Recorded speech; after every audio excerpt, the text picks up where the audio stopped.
இனிய மாலை வணக்கம். அழகம்மாள் நகர் கிளை நூலக வாசார் வட்டத்தின் சார்பாக இலக்கிய மன்ற ஆர்வலர்களின் 104வது தொடர் வார அமர்வில் கலந்து கொண்டு சிறப்பித்துள்ள அனைத்து தமிழ் ஆளுமைகளுக்கும் நகர் சார்ந்த பெரியவர்களுக்கும் வணக்கம் கலந்த வரவேற்பினை முதற்கண் சமர்ப்பிக்கின்றோம். 104வது அழகம்மாள் நகர் கிளை நூல் வாசகர் வட்டத்தின் இந்த அமர்வுக்கு தலைமையேற்று நிகழ்ச்சியை வெற்றிகரமாக நடத்தி கொண்டிருக்கும் தலைவர் மற்றும் நிர்வாகிகள் உள்ளிட்ட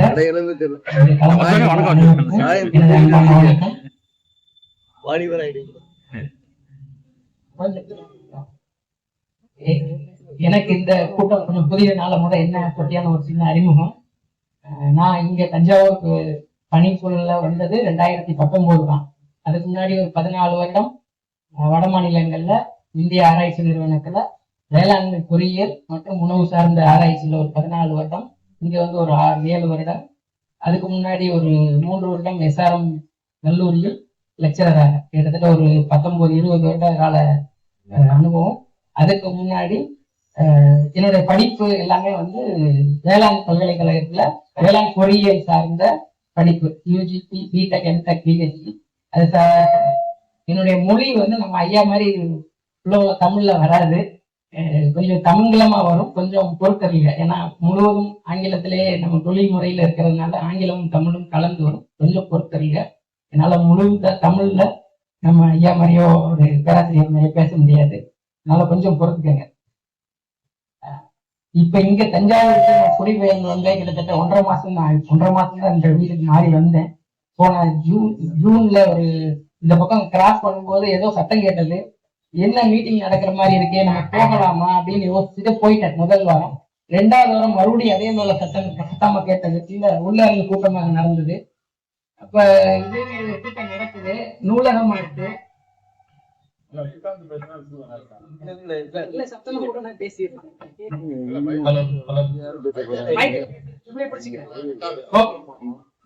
2வது வாரம், அதாவது கிட்டத்தட்ட போன ஜூன் மாதம் நடுப்பகுதியில மறுபடியும் பக்கம் போகும்போது இதே போல ஒரு கூட்டம். அப்ப மறுபடியும் எனக்கு உள்ள வரணுங்கிற ஆசை வந்து கேட்கலான்னு பார்த்தேன். ஒரு காலேஜ் பையன் வெளியே போனாரு, அவர்கிட்ட கேட்டேன், இது என்ன கூட்டம் தம்பி, நான் உள்ள போகலாமான்னு. ஏதோ 99வது ஃபங்க்ஷன் கொண்டாடுறாங்க, உங்களுக்கு எல்லாம் அதுக்கு சம்பந்தம் இல்ல, நீங்க போகலன்னா போங்கன்னாரு. நான் தயக்கத்தோட என்ன, நான் நூலக வாசகர் ஒருவேளை ஏதோ ஒரு அசோசியேஷன் தனிப்பட்ட முறையில ஒரு கலந்தாய்வு கூட்டம் நடத்துறாங்க போலன்னு ஒரு தயக்கத்துல கிளம்பலான்னு பார்த்தேன். நம்ம ஐயா போட்டோ எடுக்கிறவங்க வாங்க வாங்க உள்ள வாங்க உட்காருங்க அப்படின்னு கூப்பிட்டாரு. அன்னைக்குதான் இங்க வந்து கலந்து கொண்டாங்க. 99வது வாரம், அதுல இருந்து 99, 100, 101, 102 வரை. போன வாரம் என்னால கலந்து கொள்ள முடியவில்லை, அலுவல் சார்ந்து வெளியூர் சென்றதா என்னால வர முடியல. இந்த அளவுல என்னை பற்றிய ஒரு சின்ன அறிமுகம் தெரிஞ்சுட்டு இந்த மாதிரியான ஒரு அமைப்பை உருவாக்கி அது தொடர்ச்சியாக 104 மீட்டிங் நடத்துறது, அதாவது அது வாரம் நடத்துவது என்பது ஆங்கிலத்தில் சொல்லுவாங்க ஒரு ஹிமாலயன் டாஸ்க். இது ஒரு பெரிய விஷயம். அதை வெற்றிகரமாக நடத்தி கொண்டிருக்கிற அந்த நிர்வாகங்கள், தலைவர், குறிப்பா தலைவர் தனபாலகிருஷ்ணன் ஐயாவை பத்தி சொல்லணும். அந்த நான் முத 99வது வாரம் வந்து நான் வந்தப்ப அந்த வருகை பதிவு கையேட்டுல என் பேரை எழுதிட்டு போயிருந்தேன். நான் யாருமே யாருக்கும் தெரியாது, எனக்கு இங்க யாருமே தெரியாது. ஆனா அவருடைய அந்த டெடிகேஷன் பாருங்க. அடுத்த நாளே மறுபடியும் அது யாரோ ஒரு புது பையன் அதை தேடி எடுத்து என் நம்பரை பிடிச்சு போன் பண்ணி, யாரு நீங்க, இந்த மீட்டிங் வந்தீங்களே புதுசான்னு சொல்லி அவரை அறிமுகப்படுத்தி போட்டு என்கிட்ட கேட்டாரு. அதுக்கப்புறம் ஒவ்வொரு மீட்டிங் நடக்கும் போதும் தனிப்பட்ட முறையில வாட்ஸ்அப்ல எனக்கு இந்த மீட்டிங் வந்துருங்க, வாங்க, இந்த மாதிரி விருந்தினர்கள் எல்லாம் வர்றாங்கன்னு சொல்லி அறிமுகப்படுத்துவாங்க. அதுதான் அவருடைய ஈடுபாடு, டெடிகேஷன். அதுக்கப்புறம் அதனாலதான் இந்த மாதிரியான எதுவுமே ஒரு இயக்கம் நடக்கணும்னா இங்கிலீஷ்ல பிரைம் மூவர் வேணும்னு சொல்லுவாங்க. பிரைம் மூவர், அந்த அவர் வந்து இந்த கூட்டத்துக்கு ஒரு பிரைம் மூவரா இருக்கிறார் என்பதில் எந்த சந்தேகம் இருக்காதுன்னு நம்ம எல்லாருக்கும் தெரியும். இருந்தாலும் அதை நான் எடுத்து சொல்லிட்டு, என்னோட தலைப்பு வந்து உணவும் உள்ளலும். அது போறதுக்கு முன்னாடி ஒரு சின்ன மருத்துவம் சார்ந்த ஒரு விடயம், இந்த கூட்டத்துக்கு கொஞ்சம் நெருக்கிய தொடர்புடைய ஒரு விடயத்தை சொல்லிட்டு நான் அந்த உணவு முறைகளுக்கு போயிடுறேன். அதாவது பொதுவா இந்த கூட்டம் நான் வந்து ஒரு 3 மீட்டிங் அட்டன் பண்ணதை வச்சு எனக்கு மனதுல தோன்றியது, ஏறக்குறைய அனைவரும் வருவர்கள் அனைவரும் ஏறக்குறைய 60-65 வயதை தாண்டியவர்கள் தான் வர்றாங்க. எல்லாம் ஒரு பதவியில இருந்து ரிட்டையர்ட் ஆகிட்டு வர்றீங்க. இதுல குறிப்பா என்ன மருத்துவ அறிவியல் என்ன சொல்லுதுன்னா, ஒரு குறிப்பிட்ட காலத்துக்கு அப்புறம் நம்ம வந்து உடல் பிசிக்கல் ஃபிட்னஸ்க்காக நடப்போம், எக்ஸசைஸ் பண்றோம், எல்லாம் பண்றோம். ஆனா யாரும் மென்டல் ஃபிட்னஸ், அதாவது மூளையின் காக்னிட்டிவ் ரெஸ்பான்ஸ்க்காக யாரும் பொதுவா எந்த வேலையும் செய்யறது இல்ல. அந்த காக்னிட்டிவ் ரெஸ்பான்ஸ், அதாவது மூளையின் செயல்பாடு, அதாவது மூளை யோசிக்கிறத நம்ம உடம்பு கேட்கணும். இந்த விரல் இங்க தொடணும்னா தொடணும். அந்த காக்னிட்டிவ் ரெஸ்பான்ஸ் சரியா இருக்கிற வரைக்கும் தான் பிசிக்கல் ஃபிட்னஸும் சரியா இருக்கும். அந்த காக்னிட்டிவ் ரெஸ்பான்ஸ் பத்தியான ஆராய்ச்சி பண்ணி வெளியிருக்க பல ஆராய்ச்சி கட்டுரைகள் வெளியே வந்திருக்கு. ரீசெண்டா நான் அது சார்ந்து நான் குறிப்பா அந்த ஆர்டிபிஷியல் இன்டெலிஜென்ஸ் துறை சார்ந்து ஆராய்ச்சி பண்ணி நிறைய அது சார்ந்த தொழில்நுட்பங்களை உருவாக்கி கொண்டிருக்கிறதால இந்த மனித மூளை எவ்வாறு செயல்படும், ஆர்டிபிஷியல் இன்டெலிஜென்ஸ் எவ்வாறு அதை உருவாக்குவதுங்கிறதுனால எனக்கு அந்த காக்னிட்டிவ் ரெஸ்பான்ஸை பத்தி கொஞ்சம் படிச்சதுனாலும் சொல்றேன். காக்னிட்டிவ் ரெஸ்பான்ஸ் சரியா இருக்கிற வரைக்கும் நாம் நல்ல முறையில வாழலாம். அதுவும் குறிப்பா வயதான காலத்துல டாக்டர்ஸ் அட்வைஸ் பண்றது, சமூக செயல்பாடு எத்தனை பேருக்கு எவ்வளவு காலம் தொடர்ச்சியா இருக்கோ அவ்வளவு காலம் அவங்க உடல் ஆரோக்கியமாவும் வாழ்வாங்க. சமூக செயல்பாடை குறைச்சிக்கிட்டு வயசாயிருச்சு நமக்கு எதுக்கு வீட்டுல இருப்போம் அப்படின்னு இருக்க அவங்களோட மற்ற சமூக தொடர்புகள் குறைந்து கொள்ள மூளையின் காக்னிட்டிவ் ரெஸ்பான்ஸ் குறைய நம்மளுடைய உடல் செயல்பாடு குறையும். அது எப்படி, நான் ஒரு சின்ன உதாரணத்தை சொல்றேன். நம்ம நடக்கிறோம், ஒரு பல்ல நம்ம கண்ணு முன்னாடி தெரியுது, நம்ம மூளை சொல்லும் கால் அங்க வைக்காது, அதுக்கு அந்த கால் கேட்காது, கால் தேவை அந்த இடத்துல வச்சு இடறி விழுகிற சூழலும். இந்த காக்னிட்டிவ் ரெஸ்பான்ஸ்க்கும் உடல் உறுப்புகள் செயல்பாடுக்கும் ரொம்ப கூறிய லிங்க் இருக்கு. இது நியூராலஜி டாக்டர்ஸ் வந்து இது சம்பந்தமா நிறைய ஆய்வு பண்ணி மாற்றையெல்லாம் கொடுத்துட்டு இருக்கிறாங்க. அந்த வகையில இந்த கூட்டத்துக்கு வருகிற எல்லாருக்கும் அந்த டாக்டர், நியூரோ டாக்டர் நம்ம தனபாலட்சுமி எல்லாரையும் இழுத்து கொண்டே எல்லாரையும் வச்சுட்டு சீஃபான டாக்டரா எல்லாரையும் செயல்பட வைத்துக் கொண்டே இருக்கிறார். அந்த வகையில அந்த செயல்பாடு இருக்கிற வரைக்கும் இது 104 இல்ல, இன்னும் 1000 கூட்டம் நடந்தாலும் நல்லது. எல்லோரும் ஆரோக்கியமாக வாழ்வதற்கு இது ஒரு வகையில ஒரு தூண்டுதலா இருக்கிறது என்பதை இந்த நேரத்துல பதிவு செய்து கொண்டு என்னுடைய தலைப்புக்கு வந்துடுறேன். 10-15 நிமிடங்கள். உணவும் உள்ளலும். நம்ம ஐயா போன ஞாயிற்றுக்கிழமை போன் பண்ணி எனக்கு கேட்டாரு, எந்த ஒரு தலைப்புல பேசுங்க. ஒவ்வொரு முறையும் என்னை வற்புறுத்துவார். நான் பொதுவாக அதுல இருந்து தயங்கி கொண்டு இல்ல, இலக்கியாளர்கள் சந்திப்பு பல்வேறு தளத்தில் பணியாற்றிய ஆளுமைகளா இருக்கிறாங்க, இதுல நான் இருக்கையில சின்ன பையனா இருக்கிறேன், நான் என்னத்த பேசுறது அப்படின்னு கேட்டுட்டு நான் தயங்கிட்டே விட்டுருவேன். இந்த முறை நீங்க கண்டிப்பா பேசியே ஆகணும் அப்படின்னு எனக்கு வற்புறுத்தினார். சரின்னு ஒரு தலைப்பு, என்ன தலைப்பு கொடுக்கலாம் யோசிச்சப்ப இது என்னுடைய துறை சார்ந்தது. அது சம்பந்தம், அது மட்டும் அல்லாமல் இது நம்மளுடைய வாழ்வியல் சார்ந்தது. நம்ம எல்லோரும் ஒவ்வொருத்தரும் தினமும் உணவு சாப்பிடுறோம், பிறந்ததுல இருந்து கடைசி வாழ்வு வரைக்கும். அதனால உணவை பற்றி பேசினால் எல்லாருக்கும் நேரடியாக தொடர்பு படுத்திக் கொள்ளலாம் என்றதால இந்த தலைப்பை உணவும் உள்ளலும். அதாவது நம்ம உணவை பத்தி எல்லாருக்கும் ஒரு அபிப்பிராயம் உண்டு, நம் மனதில் பல அபிப்பிராயங்கள் வரும்.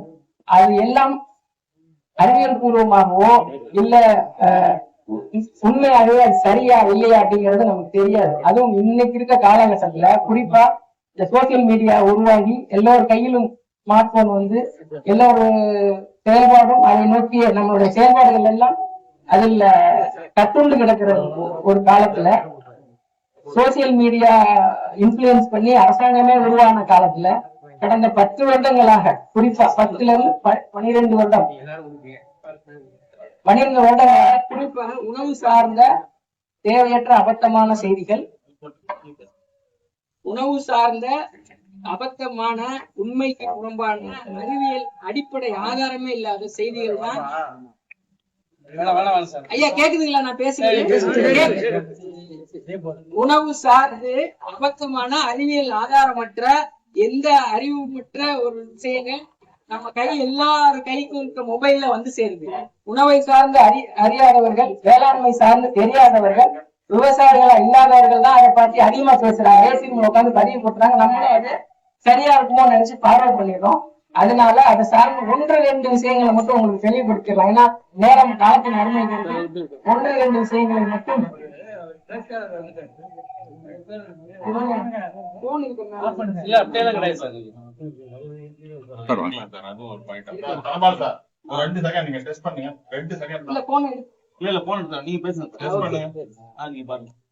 அதாவது பொதுவா நம்ம எல்லாருக்கும் ஒரு ஒரு பொது புத்தியில இந்த ஒரு 10 வருடமாக குறிப்பா அந்த வாட்ஸ்அப் மாதிரி வந்து சோசியல் மீடியா வந்த பிறகு நம்முடைய பொது புத்தியில சில விஷயங்கள் எப்படியோ நிலை கொண்டு விட்டது. எப்படின்னா இப்ப குறிப்பா நம்ம எல்லாரும் டீ சாப்பிடுறோம், நாட்டு சர்க்கரை போட்டு குடிக்கலாம், வெள்ளை சர்க்கரை உடம்புக்கு ஆகாது, இல்ல சுத்தமான பசும்பால் தான் சிறந்தது, இல்ல செக்கு எண்ணெயை தான் வாங்கணும், பாரம்பரிய அரிசியை தான் வாங்கி சாப்பிடணும், இல்லைன்னா நம்ம முன்னோர்கள் எல்லாம் நல்ல ஆரோக்கியமான உணவு சாப்பிட்டு ஆரோக்கியமா வாழ்ந்தார்கள், இப்ப நம்ம எல்லாம் உணவு பூரா நஞ்சாயிருச்சு, நம்ம சாப்பிடறது எதுவுமே சரியில்லை, அதனாலதான் நமக்கு எக்கச்சக்க வியாதிகள் வருது, இப்படிங்கிற ஒரு காமன் ஸ்டேட்மெண்ட் எனக்கு தெரிஞ்சு எல்லாருக்கும் வந்திருக்கும். அதுல சில பேருக்கு மாற்று கருத்து இருக்கலாம், சில பேருக்கு அது சரியான புரிதலும் இருக்கலாம். இந்த மாதிரி ஒரு கிட்டத்தட்ட ஒரு 15-20 டாபிக்கா என்னால உணவு சார்ந்தே அடுக்க முடியும். நம்ம எல்லோருடைய மனதிலையும் எவ்வளவு தூரம் ஆழமா இருக்குன்னு. ஆனா இந்த மாதிரி பாயிண்ட்டுக்கெல்லாம் ஏதாவது அறிவியல் அடிப்படை ஆதாரம் இருக்கா, இல்ல ஏதாவது அறிவியல் பூர்வமான சப்போர்ட்டிவ் எவிடன்ஸ் இருக்கான்னு பார்த்தோம்னா இல்ல. குறிப்பா நான் ஒரு 2 எக்ஸாம்பிள் மட்டும், ஏன்னா டெய்லி நம்ம டீ குடிக்கிறோம், அது சார்ந்த ஒரு எக்ஸாம்பிள் மட்டும் சொல்லிட்டு என்னோட உரையை முடித்துக் கொள்கிறேன். இன்னொரு வாய்ப்பு அமைந்தால் ஒவ்வொரு உணவு சார்ந்த விஷயங்களையும் நம்ம வாய்ப்பு இருந்தால் பேசலாம். டீங்கிறது ஒரு தேநீர் குடிக்கிறோம், தேநீருங்கிறது பொதுவாக என்ன நினைப்போம், பாரம்பரிய உணவு தான் நல்லது. தேநீர் என்பது நமக்கு பாரம்பரியம் கிடையாது. ஈவன் நம்ம தினமும் பயன்படுத்தும் தக்காளிங்கிறதே நமக்கு பாரம்பரியம் கிடையாது. தக்காளியே 18ஆம் நூற்றாண்டுலதான் நம்ம ஊருக்கே வருது. அதனால எதுவுமே பாரம்பரியங்கிறதுக்கு ஒரு அளவுகோல் கிடையாது. இப்ப தேநீர் எடுத்துட்டா தேநீர்ல 2 முக்கியமான விஷயம், பாலும் சர்க்கரையும்.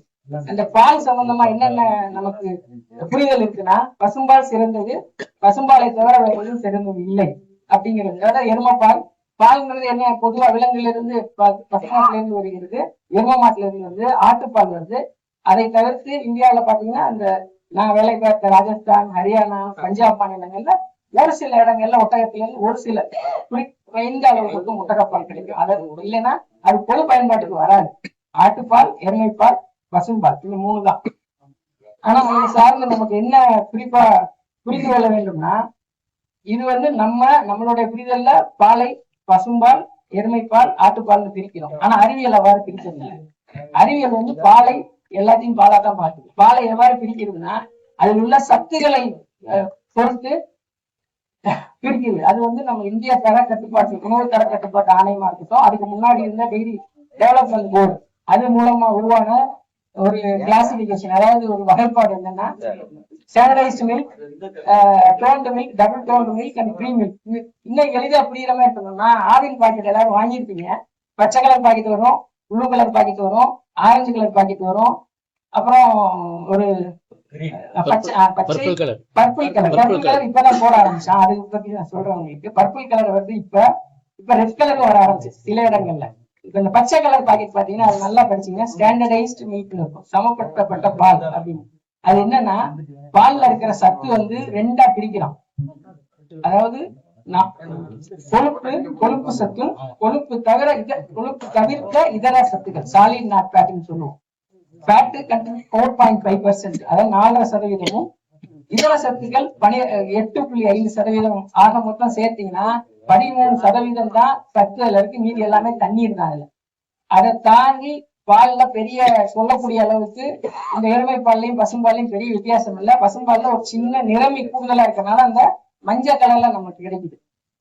சுவை மாறுபடலாம். ஆனா அறிவியல் ரீதியா தரம் பிரிக்கிறதுனால நம்ம இந்திய மக்களுக்கு நம்ம சமூகத்துக்கு ஏற்ற எந்த பால் சிறந்ததுன்னு அதை சத்தை பொறுத்து ஸ்டாண்டர்டைஸ் மில்க் பிரிச்சு வச்சுட்டாங்க. 4% கொழுப்பு சத்தும் 8% கொழுப்பு தவிர்த்த இதர சத்துக்களும் இருக்கிற பால் தான் முக்கியமான பால். அதுக்கு அடுத்து சில பேருக்கு இப்ப கொலஸ்ட்ரால் அதிகமா இருக்குன்றவங்களுக்காக டோன்டு மில்க், அது 3% ஃபேட்டும் 8% இதர சத்துக்களும். அதை இன்னும் கொழுப்பை குறைத்து டபுள் டோன்டு மில்க், அது லைட் ப்ளூ கலர்ல இருக்கிற ஒரு பால் பாக்கெட்ல வரும். அது வந்து 1.5% கொழுப்பு சத்தும் 9% இதர சத்துக்களும் இருக்கும். இதை தவிர பொதுவா கடைகளுக்கு கமர்ஷியல் பர்பஸ்க்காக ஃபுல் கிரீம் மில்க்னு ஒரு மில்க் உண்டு. அது வந்து 6% கொழுப்பு சத்தும் 9% இதர சத்துக்களும். இது வந்து பொதுவா பாத்தீங்கன்னா பசுமாட்டுல இருந்து கறக்கிற கறந்தெடுக்கப்படுகிற பால் வந்து 3 to 3.25% தான் கொழுப்பு சத்து இருக்கும். ஆனா நம்மளுடைய டெய்லி ரெக்கமெண்டட் அலவன்ஸ், அதாவது நம்ம இந்திய மக்களுக்கு தேவையான டயட்ரி அலவன்ஸ், ஒவ்வொரு உணவுப் பொருள்ல இருந்து நமக்கு இவ்வளவு சத்து கிடைக்கணும் அப்படின்னு ஒரு கணக்கீடு இருக்கு. அதுபடி பால்ல இவ்வளவு சத்து இருந்தா நமக்கு நல்லது. ஒரு நாளைக்கு 300 ml குடிக்கணும், மினிமம் குறைந்தபட்சம் 300 ml குடிக்கிறோம். 300 ml குடிக்கிறதுனால நமக்கு எவ்வளவு உடம்புக்கு தேவையான கொழுப்பு மற்ற சத்துக்களும் வேணும்ன்ற கணக்கு பண்ணி தான் அந்த 4.5% நிர்ணயிச்சிருக்கிறாங்க. அதனால சானிடைஸ் மில்க் குடிக்கிறது 4%. நார்மல் பசும்பாலை, சுத்தமா பசும்பால் அப்படியே பீச்சின பால் அப்படியே எடுத்து வந்தாலே 3-3.25% தான் இருக்கும். அது நமக்கு எந்த அளவுக்கு நம்ம பசும்பால் நமக்கு கொண்டு வர்றவங்க அப்படியே சுத்தமான பாலை கொடுக்குறாங்களா, தண்ணி கலந்து கொடுக்குறாங்களா, அது நமக்கு எந்த உத்தரவாதமும் கிடையாது. அதனால பசும்பால் விருப்பப்படுறவங்க பசும்பாலை குடிக்கலாம். பசும்பால் ஈஸியா எளிதா கிடைக்கிற இடத்துல இருக்கிறவங்க தினமும் பயன்படுத்துற இடத்துல இருக்கிறவங்க கொடுக்கலாம். இல்லைன்னா என்ன வேற பிரைவேட் கம்பெனி பத்தி நான் பேச வரல, நம்ம அரசு நிறுவனமான ஆவி நல்ல தரமான பாலை தான் கொடுக்குறாங்க. அதுல வந்து அதனால நம்ம ஒரு மாயையான கருத்தை நம்பி பாக்கெட் பால் சிறந்தது இல்ல, பசும்பால் தான் சிறந்ததுன்னு கூடுதல் விலை கொடுத்து இதுல 25 ரூபா 22 ரூபா பாக்கெட் 1/2 லிட்டரை 35 ரூபா கொடுத்து தண்ணி கலந்த அதுவும் நான் நிறைய நேரங்கள்ல பார்த்திருக்கேன். இதுக்கு முன்னாடி நான் திருச்சியில ஒரு 6 வருஷம் வர்றதுக்கு முன்னாடி திருச்சியில தான் இருந்தேன். நான் காலையில ஒரு 6 மணி வாக்கிங் போகும்போது அந்த பால்காரரு வர வழியில பக்கத்துல குழாயில திறந்து தண்ணியை நடிச்சுட்டு தான் வருவாரு. அவர்கிட்டதான் நல்ல பால் கிடைக்குதுன்னு எல்லாம் மக்கள் வாங்குவாங்கன்னா அதை குறை சொல்ல முடியாது. இது வந்து இயல்பான ஒன்று. எல்லாரும் அவங்களோட பொருளாதார சூழ்நிலைக்காக தான் வேலை செய்யறாங்க. அதனால அவருடைய பொருளாதார சூழல் அந்த மாதிரி அது செய்யறாங்க. ஆனா நம்ம என்ன நினைக்கிறோம்னா, இந்த தண்ணி கலந்தா ஏற்கனவே சத்து குறைவா இருக்கிறது தான் பசும்பால்ல இருக்க சத்து குறைவா இருக்கு. அதுல மறுபடியும் தண்ணியை ஊத்திட்டா நமக்கு தேவையான சத்துக்கள் அதுல இல்லாம போயிடும். இதை வந்து குறைஞ்சபட்சம் அரசு நிறுவனமா இருக்கிறதுனால அதை வந்து சரி பண்ணி தான் கொடுக்குறாங்க. 4.5%, 6% குடிக்கரையும் மீட்டு வேண்டியதில்ல, 4.5% பச்சை கலர் பாக்கெட் 3.5-4. அதை நான் வகுப்பு எடுக்க முடியாது, உங்களுக்கு புரியுற மாதிரி எளிதா சொல்றேன். மொத்த பால் வருது இல்லையா, நம்ம ஆவின்ல என்ன பண்ணுவாங்கன்னா அவங்க பல்வேறு இடத்துல இருந்து அவங்களுக்கு பால் வரும். அது எருமை பாலும் வரும், பசும்பாலும் வரும். சில இடங்கள்ல கலந்து கொண்டு வந்துருவாங்க. விவசாயிகிட்ட இருந்து கலெக்ட் பண்ணும்போது சில இடங்கள்ல சில கலெக்ஷன் சென்டர் இருக்கு. அங்கங்க வெவ்வேறு ஊர்கள்ல வெவ்வேறு நிலைகள்ல கலெக்ஷன் சென்டர் வச்சிருப்பாங்க. அந்த பகுதியில இருக்கிற விவசாயிகள் ஒரு கூட்டமைப்பு மாதிரி வச்சு பாலை கொடுத்து அங்க இருந்து எடுத்துட்டு வருவாங்க. அப்ப அந்த எடுக்கிற இடத்துல என்ன பண்ணுவாங்கன்னா பசும்பாலை தனி கேன்ல சில இடங்கள்ல இருந்து வரும், சில இடங்கள்ல பசும்பால் எருமை பால் ரெண்டும் சேர்ந்து வரும். எருமை பால்ல இயல்பாவே 6-6.5% கொழுப்பு சத்து, 6-6. பசும்பால்ல 3-3. என்ன பண்ணுவோம், ரெண்டு கலந்து ப்ராசஸ் பண்ணும்போது, அதாவது பாக்கெட் பண்றதுக்கு முன்னாடி ப்ராசஸ் பண்ணும்போது ரெண்டையும் கலந்து மறுபடியும் அதுல இருக்கிற முழு கொழுப்பையும் எடுத்துருவாங்க. மொத்தமா கிட்டத்தட்ட 1% கீழே அதுக்கு வந்து கிரீம் செப்பரேட்டர், அதாவது தமிழ்ல சொல்றது தெரியல, கிரீம் செப்பரேட்டர்னு ஒரு மிஷின் இருக்கு. அதுல போய் மொத்த கொழுப்பையும் எடுத்துருவாங்க, பால் மட்டும் தனியா வரும். அதுல என்னங்க கிரீம் செப்பரேட்டர் சரிங்க. அத கிரீம் செப்பரேட்டர் மூலமா பிரிச்சுட்டு மறுபடியும் என்ன பண்ணுவாங்கன்னா அந்த பால்ல வெளியில அந்த கிரீம் செப்பரேட்டர்ல இருந்து அந்த கிரீம்ல எவ்வளவு % ஃபேட் இருக்கு, அது குறிப்பா ஒரு 40-45% இருக்கும். இதுல இருந்து வர்ற மில்க்ல எவ்வளவு % ஃபேட் இருக்கு, எவ்வளவு சாலிட் SNF சொல்லுவோம், அதாவது கொழுப்பு தவிர்க்க சத்துக்கள் இருக்குன்னு கணக்கு பண்ணிட்டு எவ்வளவு கொழுப்பு இதுல சேர்த்தோம்னா 4.5% வருதுன்னு ஒரு கணக்கு பண்ணுவாங்க. அதை பார்த்து அது பேட்ச் வைஸா அது ஒவ்வொரு குறிப்பிட்ட நேரத்துக்கு சாம்பிள் எடுத்து செக் பண்ணி மறுபடியும் அந்த அளவுக்கு குறிப்பிட்ட கொழுப்பை சேர்த்து மறுபடியும் ஹோமோஜனைசர்னு ஒரு விஷயம் இருக்கு. அதை சேர்த்து, ஏன்னா கொழுப்பை தனியா பார்த்தோம்னா கொஞ்ச நேரத்துல பாலை வச்சீங்கன்னா கொழுப்பு மேல மிதந்துடும் தனியா. நம்ம நார்மலா பாலை வாங்கிட்டு வந்து வீட்டுல வச்சாலே, அதனால இந்த கொழுப்பை தனியா சேர்த்தோம்னா அது உள்ள சேராது, மேலதான் நடக்கும். அதை ரெண்டையும் கலக்கிறதுக்காக ஹோமோஜனைசர்னு ஒரு மிஷின் இருக்கு. அதை போட்டு 4% வந்துருச்சான்னு மறுபடியும் செக் பண்ணிட்டு தான் பாக்கெட்டுக்கு வருது. இது வந்து பொதுவான ஒரு 15-20 வருடத்துக்கு முன்னாடி எல்லாம் பாத்தீங்கன்னா விளம்பரமே வரும், அர்ஜுனம்மா 4.5 பால் கொடுத்தாங்க, எனக்கு தெரியல, ஞாபகம் உங்களுக்கு இருக்கான்னு தெரியல, ஒரு காலத்துல வரும். அது என்னன்னா அந்த சமப்படுத்தப்பட்ட நிலைப்படுத்தப்பட்ட பால் 4.5%. அது ஒரு தனியார் கம்பெனி நிறுவனம் அவங்க அட்வர்டைஸ் பண்ணது. பட் ஆவில்ல அந்த மாதிரி பண்ணல. இது பால் டீல பாலை பத்தி சொல்லிட்டேன். அதனால தேவையற்று 22 ரூபாய்க்கு கிடைக்கிற பாலை நம்ம பசும்பாலுங்கிற ஒரு தவறான புரிதல்னால 35 ரூபாய்க்கு வாங்க வேண்டாம். வாங்குறது பரவாயில்ல, வாய்ப்பு இருக்கிறவங்க வாங்கிக்கோங்க, விருப்பப்படுறவங்க வாங்கிக்கோங்க. அதுக்காக பலவந்தமா போய் கஷ்டப்பட்டு லைன்ல நின்று வாங்க வேண்டாம். ரெண்டாவது என்னங்கய்யா,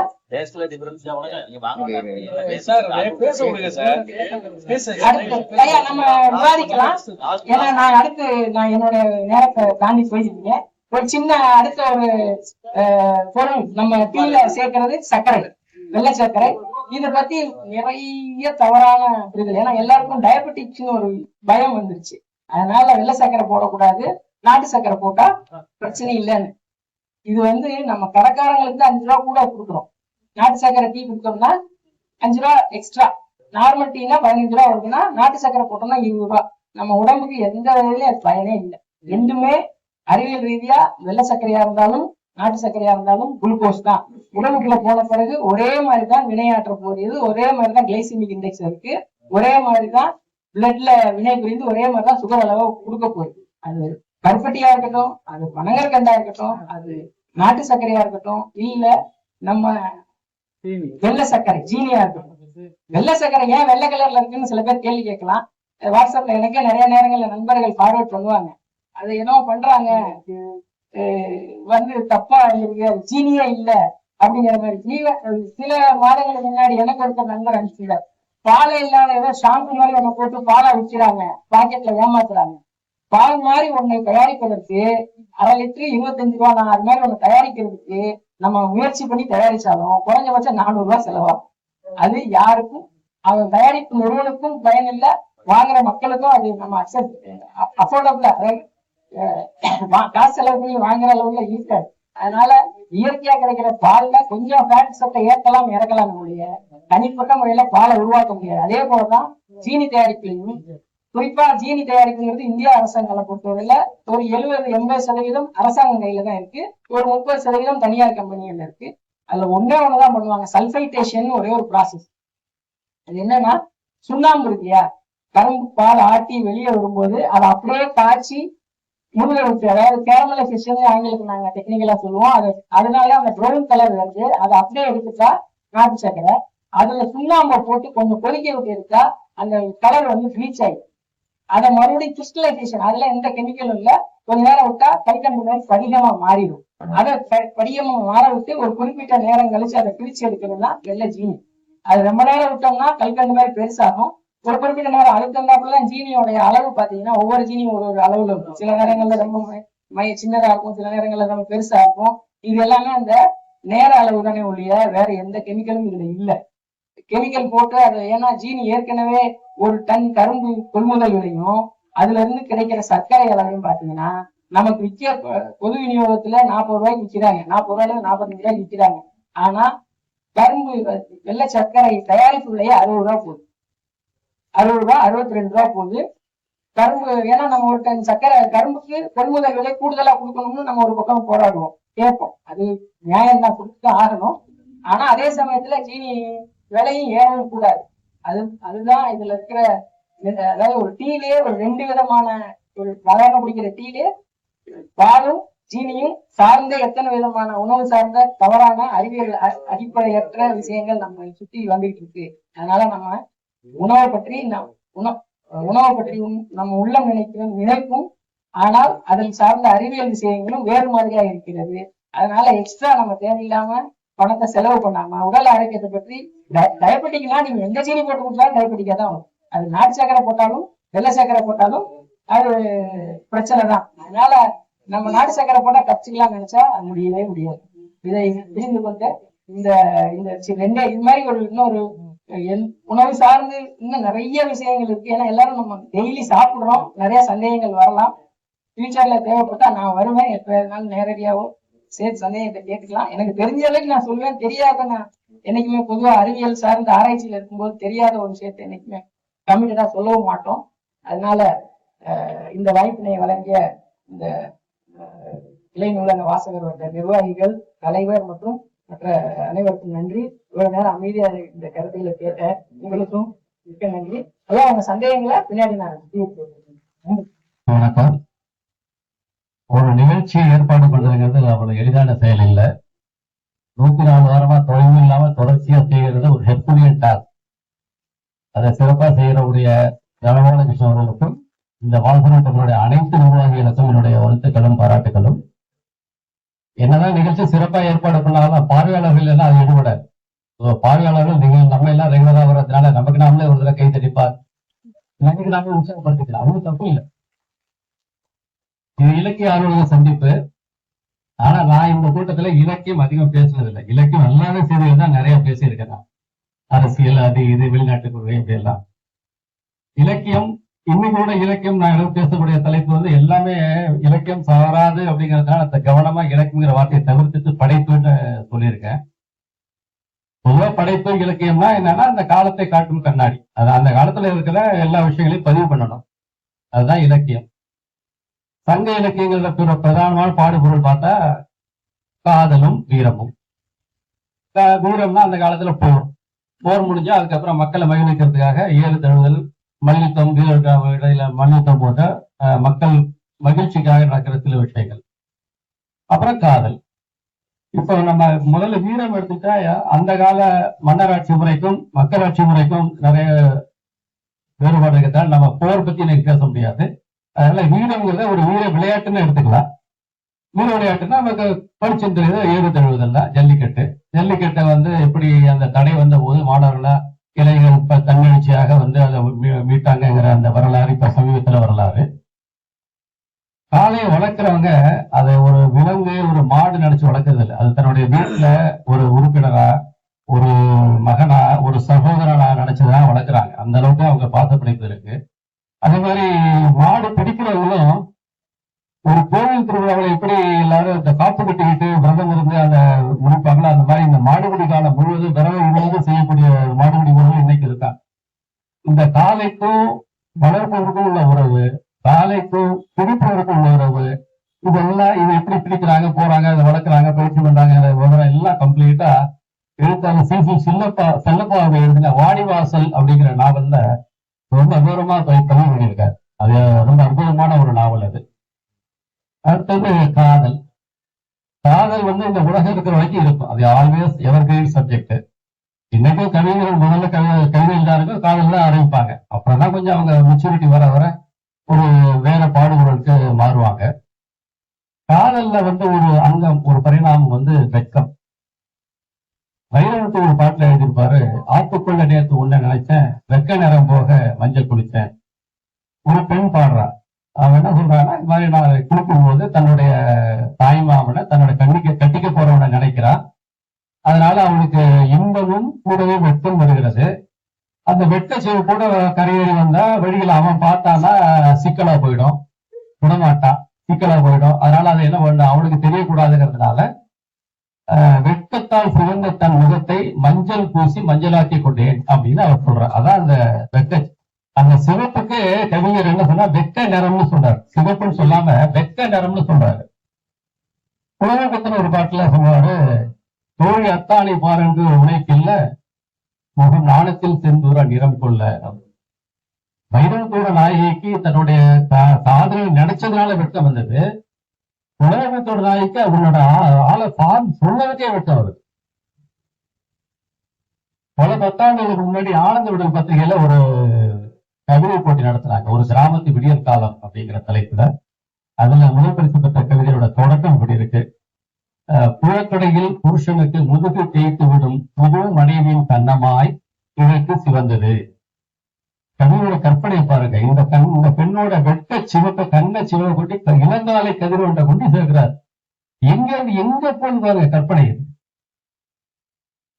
என்னோட பார்வையில ஒரு பெண்ணுடைய உச்சபட்ச அழகு இருக்கிறது அந்த பெண்ணோட வெட்கத்துலதான் இருக்கு, மற்ற இதுல இல்லை. இதுல இருக்கிற அழகு வேற எதுவும் இல்லை. அருமையான அது. இது முதிர்கன்னிகள் அப்படின்னு ஒரு தமிழ்ல ஒரு சொல் உண்டு. பருவ வயதை கடந்து திருமண வயதை கடந்தும் திருமணம் ஆகாத பெண்ணுகளை முதிர்கன்னிகள்னு சொல்றோம். இந்த முதிர்கன்னிகளுக்கான பிரச்சனைக்கான காரணங்கள் என்னன்னு அனலிசிஸ் பண்ணி பார்த்தோம்னா அதுல பிரதான காரணமா இருக்கிறது வரதட்சணை. இப்ப கொஞ்சம் வரதட்சணை கொடுக்க குறைஞ்சிருக்க மாதிரி தெரியுது சமூகத்துல. ஆனா சில வருடங்களுக்கு முன்னாடி அதுதான் பெரிய பிரச்சனையா இருந்தது. வரதட்சணை கொடுக்க முடியாதுன்னா கல்யாணம் நின்று போகுது. அப்போ ஒரு வரதட்சணை அந்த ஒரு முதிர்கல்வியுடைய மன வலியை வந்து ஒரு கவிஞர் சொல்றாரு. முன்பெல்லாம் ஆண்டாள் படிக்க சொன்ன அப்பா இப்பொழுது பட்டினத்தார் படிக்க சொல்கிறார். இது ரொம்ப எளிமையான கவிதை, ஆனா இது சொல்லக்கூடிய பொருள் ரொம்ப அடர்த்தியான பொருள். ஏன்னா ஆண்டாள்னா அந்த திருமால் மீது ஆண்டாள் கொண்ட காதலும் பக்தியும், அந்த திருப்பாவி திருமபாய் அதெல்லாம் எல்லாம் பேசுறோம். ஆனா ஆண்டாள் இன்னொரு நூல் இருக்கு, நாச்சியார் மொழி. திருப்பாவை பேசுற அளவுக்கு நாச்சியார் மொழி யாரும் பேசுறது இல்லை. ஏன்னா அது கொஞ்சம் சங்கடமா இருக்கும் பேசுறதுக்கு. அதுல ஒரு மூணு பாடல் மட்டும் சொல்றேன். ஒரு பாடல்ல ஆண்டாள் சொல்றாங்க, பருவ வயதை அடைந்தும் பெருமாளை நான் புணர முடியாமல் இருப்பதால் என் உடல் விழுந்து கொண்டே போகிறது அப்படின்னு ஒரு பாடல சொல்றாங்க.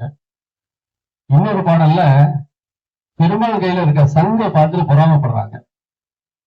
கேவலம் அந்த சங்கா பெருமாள் கையில் இருக்க வேண்டும், என் உடலும் என் அங்கமும் அல்லவா இருக்க வேண்டும் அப்படின்னு ஒரு பாடல சொல்றாங்க.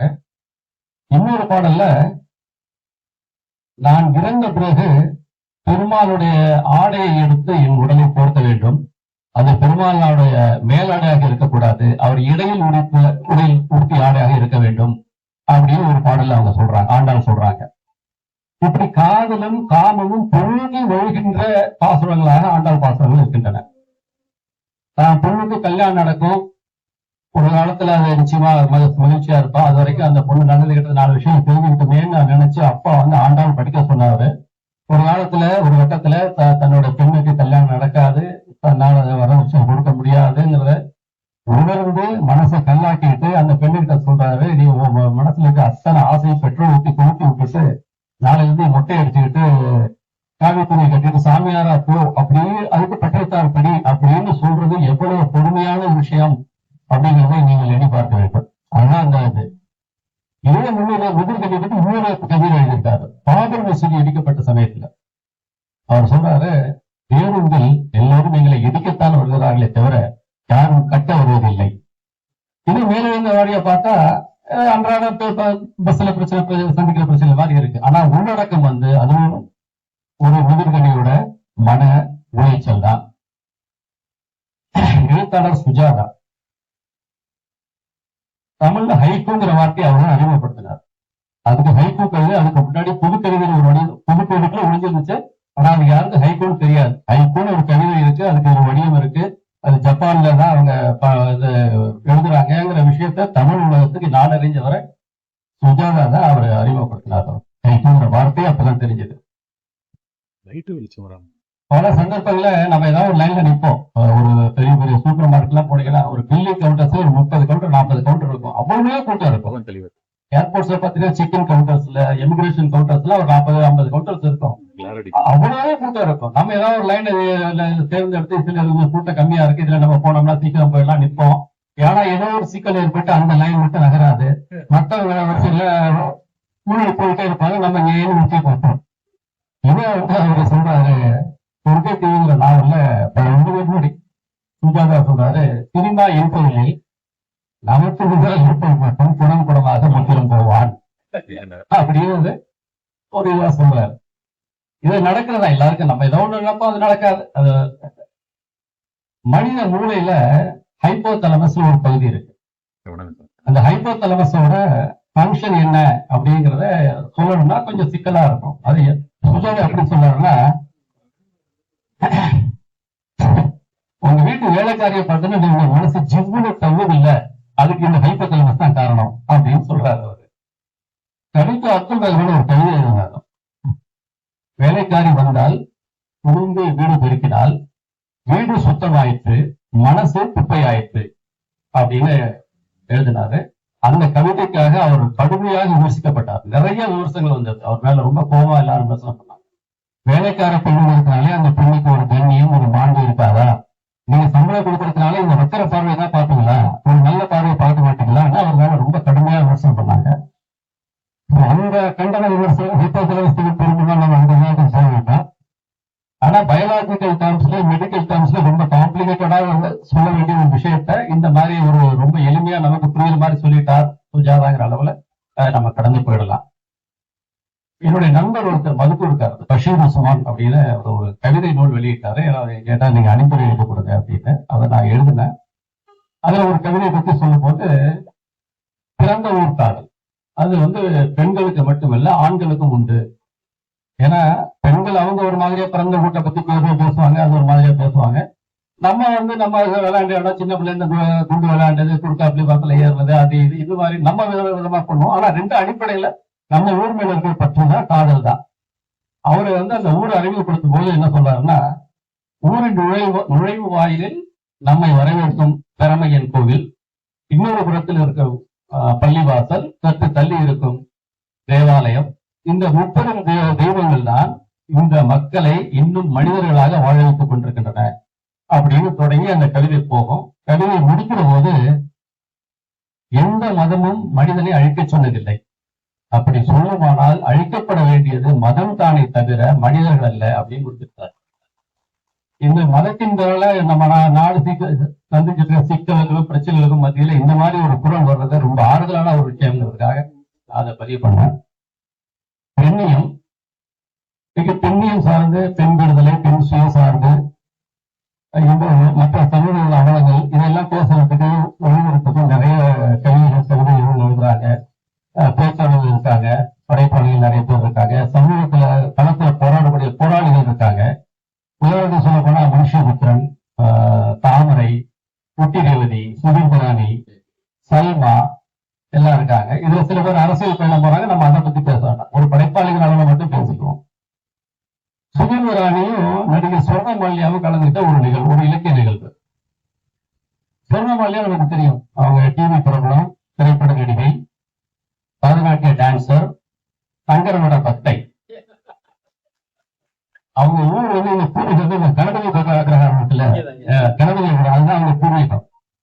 இவங்க ரெண்டு பேரும் கலந்துட்டு ஒரு இலக்கிய நிகழ்வு. சுதந்திராணி பேசுற ஒரு கவிதை படைக்கிறாங்க, அதுக்கப்புறம் பேசுறாங்க.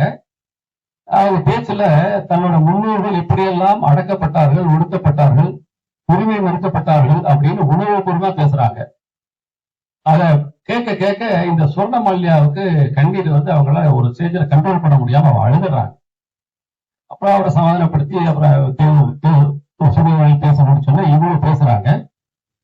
அவங்க பேசுற ஹைலைட் என்னன்னா, ஒரு சமூகம் செய்த தவறுக்கு ஒரு தனி மனுஷியாக நான் என்ன பிராயச்சித்தம் செய்ய? அடக்கப்பட்ட சமூகத்தின் பிரதிநிதியாக அவங்க இருக்காங்க, அடக்கிய சமூகத்தின் பிரதிநிதியாக நான் இருக்கேன். ஆனா நான் என்ன பண்ண முடியும்? உங்க காலில் விழுந்து மன்னிப்பு கேட்கலாம், அதுதான் என்னால செய்ய முடியும் சொல்லி அவங்க கிட்ட மன்னிப்பு கேட்கிறாங்க. காலில் விட போறாங்க, இல்ல வேண்டாம் எடுத்து வைக்கிறாங்க. அது ஒரு இலகிய ஒரு சூழ்நிலையா அது மாறுது.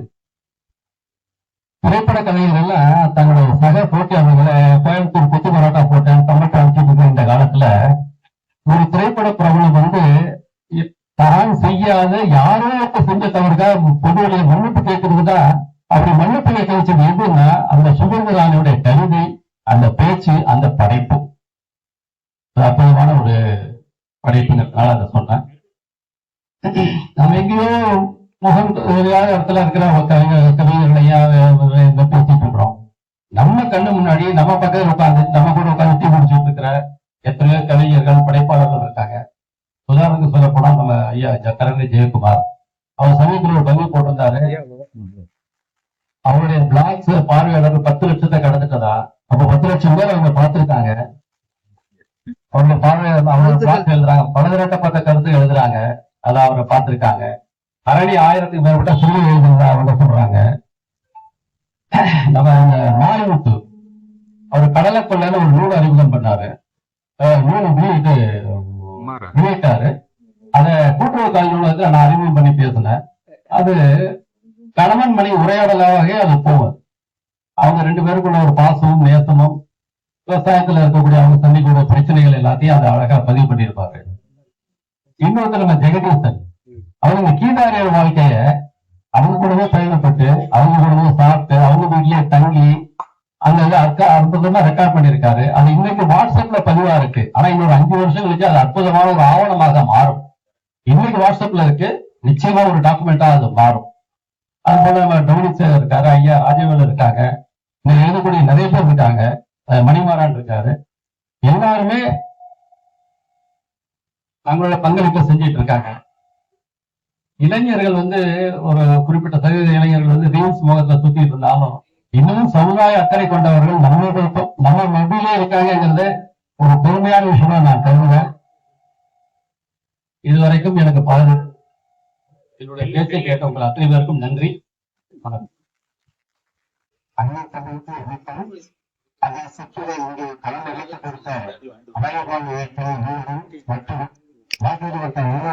கொஞ்சம் தள்ளி வச்சு பேசு, கொஞ்சம் தள்ளி வச்சு பேசு. மைக்கு கதல் புரியல. களம் அமைத்துக் கொடுத்த வாக்குறுதி வட்ட நிர்வாகிகளுக்கும் என் முதற்கண் நன்றியை தெரிவித்துக் கொள்கிறேன். அமர்ந்திருக்கும் ஆன்றோர்கள், சான்றோர்கள், மாணவர்கள் மற்றும் அனைத்து அன்பு உள்ளங்களுக்கும் என் முதற்கண் வணக்கத்தை தெரிவித்துக் கொள்கிறேன். நாம் பேச வந்தது நீரும் வாழ்வியலும். நீர் அதனுடைய வேதியியல் குறியீடு H2O. அது நீர் எல்லா இடத்துலயும் இருந்தாலும் கூட உலகத்தில் 70% நீரால் சூழப்பட்டிருக்கிறது. அதே அளவுக்கு நம் மனிதனுடைய உடம்புலையும் அவனுடைய இடையில் 70% நீர் சத்து உள்ளது. நீர் ஒரு இடத்துல நிற்காது, அது மூவ் ஆகிக்கிட்டே இருக்கும். எப்பவுமே ஒன்றை நிலத்திற்கு கீழே மூவ் ஆகிட்டே இருக்கும், அல்லது அட்மாஸ்பியர்ல மூவ் ஆகிட்டே இருக்கும். ஸோ அதனுடைய தன்மை அது. அந்த நீரோட அந்த கிளைமேட் இதெல்லாம் பார்க்கிறது ஒரு டிபார்ட்மெண்ட் NOAAன்னு இருக்குது, national oceanic atmospheric and administration. அந்த துறை அதை கவனித்துக் கொள்வார்கள். நாம இப்ப பார்க்கும்போது இந்த தண்ணீர் ஆர்டினரி H2O இன்னும் செறிவூட்டி D2O நியூட்ரான் ஆக்சைடுன்னு சொல்லி கனரக தண்ணீர் நீராக மாற்றி அதை நியூக்ளியர் ரியாக்டர்ல நியூட்ரான் மாடரேட்டரா பயன்படுத்திட்டு இருக்காங்க. சோ நீர் குடிக்க, குளிக்க, குண்டு தயாரிக்கிற வரைக்குமே நமக்கு பயன்பாட்டில் உள்ளது. அந்த நீரை பற்றி நம் வாழ்வியல் எப்படி பிணைந்துள்ளது என்பதுதான் நம்ம பேச போறோம். நம் நீர் பேராசிரியர் பரமசிவம் என்ன சொல்லிருக்காருன்னா, நீரும் நீராடலும் மனிதன் வாழ்க்கையில் பிணைந்துள்ளது அப்படின்றார். நீர் உடல் ஆரோக்கியம், பண்பாடு, சமூக கூட்டமைப்பை உருவாக்க கூட்டமைப்புடன் இணைக்கப்பட்டுள்ளது அப்படின்றார். சோ அந்த மாதிரி அந்த நீர் நம்ம வாழ்வியல்ல கொண்டு இருக்கும்போது நம்ம நீரை பத்தி ஒரு குளித்தலை பத்தி ஒரு புதிய பார்வை. நம்ம குளிக்கிறோம் என்று சொன்னால் நம்ம அழுக்கு தீர குளிக்கிறோம் அப்படின்னு தான் நினைச்சுக்கிட்டு இருக்கோம். ஆனால் அது அல்ல. நம் உடம்பில் வெளியில் நம்ம போகும்போது நடக்கிற இந்த சூரிய வெப்பத்தால் அடைகிற வெப்பம், உடலில் உழைப்பதனால் வர்ற வெப்பம், இந்த வெப்பநிலையை சமன்படுத்துவதற்காக நம்ம நீரை வைத்து குளிர்வித்தல் பண்ணுகிறோம். அந்த குளிர்வித்தல் தான் குளித்தல். அதே மாதிரி இன்னும் அந்த நீர் பத்தி சொல்ல வேண்டும் என்றால், அந்த நீர் நம்ம குளிக்கும் போதும் மனம் அமைதி கொள்கிறது. சோ ஒரு வகையில இந்த நீராடல் இயற்கை மருத்துவம் என்று சொல்கிறார்கள். இந்த நீராடல் வாழ்க்கையில 3 கட்டமாக பிரிக்கலாம். நீராடுதல், கடலாடுதல், திருமஞ்சனம் ஆடுதல். இந்த நீராடுதல்ல என்ன எடுத்துக்கலாம்னா, மனிதன் குழந்தைய பிறந்த உடனே ஒரு நீராட்டுறாங்க. அடுத்து பெண்களுக்கு பூ புனித நீராட்டு விழா. நம்ம மாதிரி உள்ளவங்க இப்போ 18ஆம் பெருக்கு நீருக்கு விழா கொண்டாடி இருக்கிறோம். அடுத்து முடவன் முழுக்கு கொண்டாடுவோம். இதெல்லாம் நீராடுதல்ல வருது. மனிதனுக்கு இறுதியாக நீர்மலை என்று எடுக்கப்படும் அந்த கடைசி நீராட்டும் அங்கதான் நடக்குது. அடுத்து கடலாடுதல். கடலாடுதல் நம்ம கடல் சமுத்திரம் முக்கூடு சந்திக்கிற இடம், அந்த இடத்துல போய் கடல் ஆடணும். உதாரணத்துக்காக ராமேஸ்வரம், கன்னியாகுமரி, துவாரகை, அங்க நம்ம கடல் ஆடணும். சோ அதுவும் மனிதன் வாழ்க்கையில பிணைந்துள்ளது. அடுத்து திருமஞ்சனம். கடவுள் கோயில்ல இருக்கிறாரு, இருந்தாலும் அவரையும் நம்ம நீராட்ட வேண்டியிருக்கு. அதற்காக அந்த கடவுளை தூக்கிட்டு போய் என்ன பண்றாங்க, ஒரு குளத்திலேயோ இல்லது கருவறையிலையோ நாம குளிர்விக்க அதை நீராட்டு பண்ணதான் செய்யணும். ஸோ நீராடல்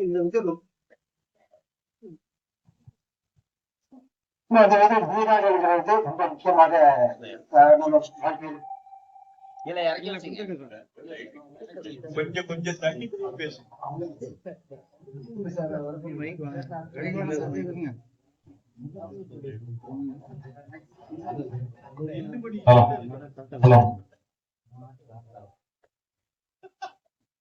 நீராடல் அந்த அளவுக்கு நம்ம மனித வாழ்க்கையில் இணைந்துள்ளது.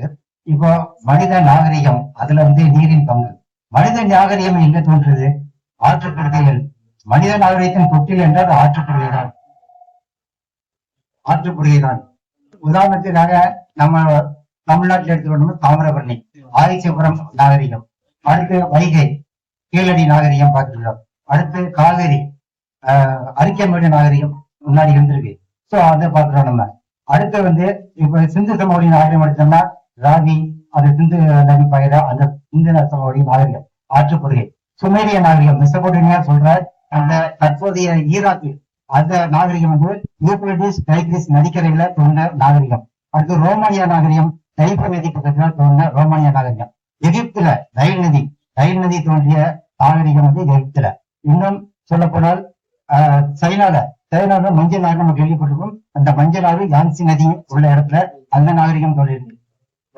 ரஷ்யால வந்து ஓல்கா நதி, அங்க அந்த நாகரிகம். சோ உலகத்துல அனைத்து இடத்துலயும், இன்னும் சொல்ற அமேசான்ல வந்து பிரேசில், பெரு, அங்க எல்லாமே வந்து அந்த நதிக்கரையில தான் நாகரிகம் தோன்றியிருக்குங்கிறது நம்ம சொல்ல வரோம்.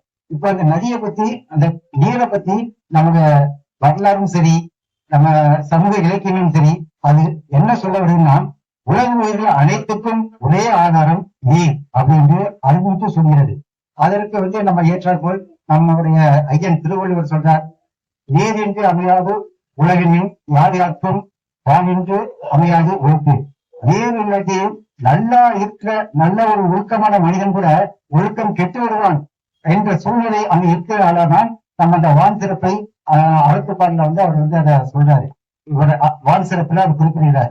இன்னும் அடுத்து வந்து அந்த நீரை பற்றி சொல்ல போது, இந்த திருவள்ளுவர் சொன்ன கருத்துக்கள் வந்து ரெண்டாவது ஒரு கருத்து என்ன சொல்றாரு, நீர் வந்து ஒரு முக்கியமான பாதுகாப்பாளர்னு சொல்றாரு. எப்படி அது பாதுகாப்பாளர்னா வருது அப்படின்னு நம்ம யோசிக்க பார்க்கும்போது, இந்த வேட்பாரி நாவல்ல ஒரு இது பார்க்கும்போது, எதிரி நாட்டு பண்ணன் பாரியை நோக்கி சண்டைக்கு போறான். அது பரந்துக்காடு, நீர் வளம் அவ்வளவு இல்லாத இடம். அப்போ அந்த படைகளுக்கு எல்லாம் தண்ணீர் குடிக்க வேணும். குடிக்கிறதுக்கு தண்ணி இல்லாம அதெல்லாம் நாளைக்கு வந்து மாண்டு போயிட்டுனா படையெடுக்க முடியும். அந்த ஒரு சூழ்நிலை ஒரு ஒற்றன் போய் பார்த்துட்டு வரான். அதை பார்க்கும்போது ஒரு இடத்துல ஒரு குளம் இருக்கு இல்லையா, நம்ம அதுல போய் நம்ம விலங்குகள் நமக்கு எல்லாம் நீராடிக்கலாம், நீர் கிடைக்கும் அப்படின்னு சொல்றாங்க. அதுல ஒரு படைத்தலைவன், ஒத்தி கூர்மையான உள்ள படைத்தலைவன் நேர போறான். போய் அதை ஆராயும், அந்த குளத்தை ஆராயறதுக்கு அப்புறம் அந்த வாரணங்கள் எல்லாம் கூட்டு வந்து துணுத்துணுவா கூட்டு வரான். ஒரேடியா கூட்டு வரல. அந்த குளத்துல ஒரு 10, 20, அடுத்த 10 அப்படித்தான் கொண்டு வர்றாங்க. அது ஏன் என்று பார்க்கும் பொழுது, எதிரி நாட்டு மன்னன் அந்த குளத்தில் விஷம் கலந்திருக்கலாம். அந்த காலத்துல பண்டைய காலத்துல அரண்மனைக்குள்ளார, கோட்டைக்குள்ளார உள்ள நீர்நிலையை பாதுகாப்பது முதல் கட்டம். அடுத்து வெளியிருந்து வர நீர் வரத்தை பாதுகாப்பது 2வது கட்டம். சோ அப்ப நீர் வந்து அதுல ஒரு முக்கியமான இது திருவள்ளுவர் சொல்லியிருக்க கருத்து வந்து எனக்கு புரிந்து கொள்ளப்பட்ட அந்த இடம். அடுத்து வந்து நம்ம நீர் ஆதாரத்துக்கு வந்து இப்ப வந்து பழமொழிகள் நிறைய சொல்லியிருக்காங்க. அவையார் சொல்றாங்க, சரிநீர் குளிச்சுதான் குடிக்கணும். குடிக்கல அதை கையில இருந்து சொல்லாத அப்படிதான் குளிச்சு குடிக்க சொல்றாங்க. அப்படி கிடையாது. அது குடிக்கிறதுக்கு முன்னாடி குடிச்சாதான் உள்ள அந்த ஹைட்ரோகுளோரிக் ஆசிடு அதெல்லாம் வந்து நம்ம கரெக்டா செரிமானம் ஆயிடுச்சு அப்படிங்கிறத குளித்து குடி அப்படின்னு சொல்றாங்க. அடுத்து வந்து இது தாயை பணித்தாலும் தண்ணியை பணிக்காது, தாயை பணித்தாலும் தண்ணியை பணிக்காது என்று சொல்லிவிட்டோம். ஆனால் அந்த தண்ணியை இன்னைக்கு நம்ம ஒரு விளைக்காக வெற்றி கொண்டிருக்கிறோம். ஒரு நாட்டின் மண்ணை மக்கள் குடிமக்களிலிருந்து வாங்கிய வசூலை ஒரு மக்களுக்காக ஒரு இயற்கையில் கிடைக்கக்கூடிய தண்ணீரை கூட என்னவாக கொடுக்க முடியாவிட்டால் அந்த மண்ணை நான் இருந்தால் என்ன அவ்வளவுதான். அடுத்து அந்த இதை வந்து 2 பிரிவாக வைக்கிறாங்க. ஒன்று வேற ஒரு நீராக வைக்கிறாங்க, மறுவாக ஒன்று நம்ம குடிநீராக. குடிநீரும் இப்ப காசுக்கு வந்துருச்சு. மதுவாக இருக்கிறவங்க என்ன பண்ணோம், நம்ம உத்தரப்பிரதேசம் என்ன சொல்லியிருக்காரு, மதுவை நாடினால் பின்னாடியே வேண்டாத ஆசைகள் வரும். ஆசையை பிறப்பு சொன்னவர்கள் அது மண்ணாசை, பெண்ணாசை. ஆனால் அந்த மதுவை தொட்டால் என்ன நடக்கும் என்று தெரியுது. நம்ம சான்றோர் பெருமக்கள் மாதிரி உள்ளவங்க அந்த விதை போன்ற ஒரு மதுவானதை நடத்து ஒரு மண்ணில் நடத்துவது அவன் போவான் சொல்லிக்கொண்டே இருப்பான். அதோடு முடிச்சுட்டு நம்ம குடிநீர் போடும். குடிநீர் வந்து விற்கப்படும் காலம் இருக்கிறது. குடிநீரை வந்து ஒரு விலை நிறுத்த முடியாத பொருள் என்று சொல்கிறார்கள். ஏன் அப்படிங்கிறது ஒரு சின்ன எடுத்துக்காட்டு சொல்றேன். உதாரணமாக நம்ம வீட்டுல வந்து ஒரு வீட்டுக்கு நம்ம கணக்கெடுக்கும் போது 5 பேருக்கு எடுக்கிறோம். நாளைய குடிநீருக்கு கணக்கெடுக்கும் போது நாம் 5 பேர் ஒரு வீடு. அந்த வீட்டுல 5 பேர் இருக்காங்க. இன்னைக்கு ஒரு ஆளுக்கு வந்து தண்ணி வந்து 2 லிட்டர் கொடுக்கணும்னு சொல்றீங்க. 2 லிட்டர் கொடுக்கணும்னா ஒரு ஆளுக்கு 2 லிட்டர். அப்ப 5 பேருக்கு 10 லிட்டர். 1 லிட்டர் தண்ணியின் விலை 20 ரூபாய். அப்ப 10 லிட்டர், அப்ப 100 லிட்டர் விலை வந்து என்ன 200 ரூபாய். 30 நாளுக்கும் 6,000 ரூபாய். சோ தண்ணிக்கு ஒரு வீட்டுல 6,000 ரூபாய் செலவு பண்ண வேண்டியுள்ளது. இதை விட அதிகமாக ஒரு வீட்டுல ஒரு இருசக்கர வாகனம் இருக்கும். அது அதிகபட்சமாக நம்ம 2 நாளைக்கு ஒரு தடவை பெட்ரோல் பண்ணலாம். ஏன்னா 40 கிலோமீட்டர் யூஸ் பண்ணுவாங்க, சிலது பண்ணாம போவாங்க. இருந்தாலும் நம்ம 15 நாள் எடுத்துக்கலாம் மாதத்துக்கு. ஒரு லிட்டர் பெட்ரோல் விலை 100 ரூபாய். அப்ப 15 நாளைக்கு 1,500 ரூபாய். 15 நாளைக்கு 1,500. ஒரு 20 வீட்டுல சில வீட்டுல 20 சக்கர வாகனம் இருக்கும், 2 இருக்கும். அப்ப 1,500 2 பார்த்தீங்கன்னா 3,000 ரூபாய். சோ ஆயிலுக்கு நம்ம செலவு பண்ற வருமானத்து 3,000 ரூபாய். ஆனால் நம்ம குடிநீருக்கு 6,000 ரூபாய் செலவு பண்றோம். சோ இதுதான் வேலைப்படுத்தி சொல்றாங்க. அப்ப அந்த நீரை நம்ம எவ்வளவு தூரம் பாதுகாக்கணும்ன்றதுக்காக தான் நான் இதை சொல்ல வரேன். அதே சமயத்துல ஒரு நூலை பார்க்கும்போது குளிக்கிறோம். நம்ம டெய்லி குளிக்கும் போது எல்லாருமே அந்த பக்கெட்ல ஒரு கொஞ்சம் மிச்சம் வச்சுக்குவாங்க. அது மிச்சம் வச்சா வீட்டுல செல்வாக்கு பெறணும்னு சொல்லியிருக்காங்கன்னு புதிய வகையில புரியப்பட்டேன். அது மூட நம்பிக்கையா இருக்கலாம், அதை பத்தி வரல. ஆனால் நீங்க சேமிக்கும் உதாரணத்துக்கு காந்திஜி குடிக்கும் போது 2 பக்கெட் இருந்தா ஒரு பக்கெட் தான் குடிப்பாங்க. ஒரு பக்கெட் அடுத்தவங்க குடிக்கட்டும் அப்படிங்கிறதுக்காக விட்டு வைப்பாங்க. அதே மாதிரி நம்ம குடிக்கணும் அந்த ஒரு லிட்டர் 2 விட விட அது ஒரு சேவிங்ஸா இருக்கு. நமக்கு தண்ணி சேவிங்ஸ் பண சேவிங்ஸ் தான். ஒரு குறிப்பு ஒன்று சொல்றேன். சொட்டு சொட்டா தண்ணி விழுந்திருக்க தண்ணீரை அளவு பண்ணா ஒரு வருடத்திற்கு 1,200 லிட்டர் வேஸ்ட் ஆகுது. 10,200 லிட்டர். 10,200 லிட்டருடைய காசு இன்னைக்கு என்னாச்சு? ஒரு வருஷத்துல 1,00,000 ரூபாய். சோ அதுக்காக தான் அந்த நீர் சேமிப்பை பத்தி அவங்க சொல்ல வர்றாங்க. அடுத்து இந்த நீராடல் நம்ம சொல்லி முடியும் போது அடுத்த கட்ட நம்ம அடுத்த கட்ட இலக்கியத்துல சிலப்பதிகாரம் இலக்கியத்துல முதல்ல இந்த நீரை பத்தி சொல்லும்போது இளங்கோவடிகள் இயற்கையை பத்தி பாடுறாரு. அப்ப இயற்கையை பத்தி பாடுறா அந்த மழையை பத்தியும் பாடுறாரு. மாமலை போற்றுவோம் நாமநீர் வேலி உலகிற்கு அவன் அளிப்பான் மேல் நின்று தான் சுரத்தலான் அப்படின்னு அவரு புகழ்ந்து பாடியிருப்பாரு.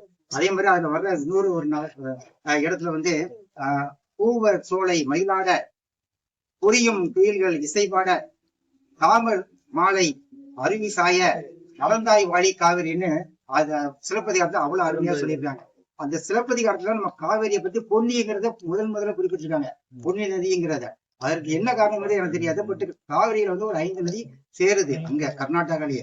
அதுல காவிரி, கபினி, சொர்ணவதி, ஹேமவதி, சிம்சு அண்ட் அகவதி. சோ 5 நதி அங்க சேருது. நம்ம தமிழ்நாட்டுல பவானி, நொய்யல் அண்ட் அமராவதி 3 நதி சேர்ந்து காவிரி விழுந்து வர அந்த அழகை பார்த்துதான் அதுக்கு காவிரி சென்று விழிந்து போகிற இடம்லாம் சோலைகளும் மலர்களும் விழிந்திருக்குமா.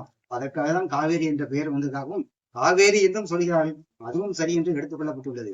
சோ அந்த மாதிரி அந்த நீரை பத்தி அந்த காவிரியை பத்தி சொன்னது சிலப்பதிகாரத்துல. இன்னும் அடுத்து புறநானூற்றுல புறநாற்று பாடல்ல உணவு எனப்படுவதே நீர்நிலை சார்ந்தே அப்படின்றாரு. நீர்நிலம் சார்ந்தே உணவு எனப்படுவது நிலம் நீர் சார்ந்தே. நிலம் நீர் சார்ந்தேதான் உணவு சொல்ல முடியும். இன்னொரு இடத்துல அவரு மதுரை காஞ்சி மாங்குடி மடனார் சொல்றாரு, வானம் பொழிகிறது உழவுக்கு உதவுகிறது, ஒரு விதை வைத்தால் 1000 தெரிகிறது, நிலமும் மரமும் மனிதன் நோயின்றி வாழவே வளருகிறது அப்படின்னு சொல்லி குறிப்பிட்டிருக்கு. சோ அந்த வகையில பார்க்கணும். அடுத்து ஆண்டாள் தாயார் சொல்லியிருக்காங்க. ஆண்டாள் என்ன சொல்லியிருக்காங்க? குள்ள குளிர குடைந்து நீராடி. அந்த பாட்டி நீர் வரல பதிவு தெரிஞ்சிருப்பீங்க. சோ ஆண்டாள் பாவையிலும் அது வருது. அடுத்து திணை வகைகள் நீர்நிலை எப்படி பிரிச்சிருக்காங்க. அங்க நீர் எவ்வளவு முக்கியத்துவம் நம்ம வாழ்க்கையோட பாருங்க. குறிஞ்சி நிலத்துக்கு சுனை அருவி அங்கதான் நம்ம யூஸ் பண்றோம். அடுத்து மருதத்துல முல்லையில காட்டாறு பதிவிவர் அதுலதான் காட்டாறு பேரு தான் முல்லை. அடுத்து மருதம் பொய்கை தான் அங்க முக்கியமான நீராதாரம். அடுத்து நொய்தல்ல மணற்கிணறு நெய்தல் இல்லை, மணற்கிணறு தான் அங்க மெயினாது. அடுத்து பாலை வற்றிய சுனை வற்றிய கிணறு தான். சோ இந்த நீர் ஆதாரத்தோடு திணை வகைப்படுத்தி பிடிச்சிருக்காங்க. நிறைய நம்ம இன்னும் சொற்கள் அந்த பழங்காலத்து சொற்கள் பார்த்தோம்னா இது கமலை போட்டியா இருப்பாங்க. அது அதுக்கு ஒரு பேர் உண்டு, கமலை போட்டியா இருக்கிறது. அப்புறம் ஒவ்வொரு நேரத்துல தோன்ற திணத்துக்கு பூவல்னு பேரு.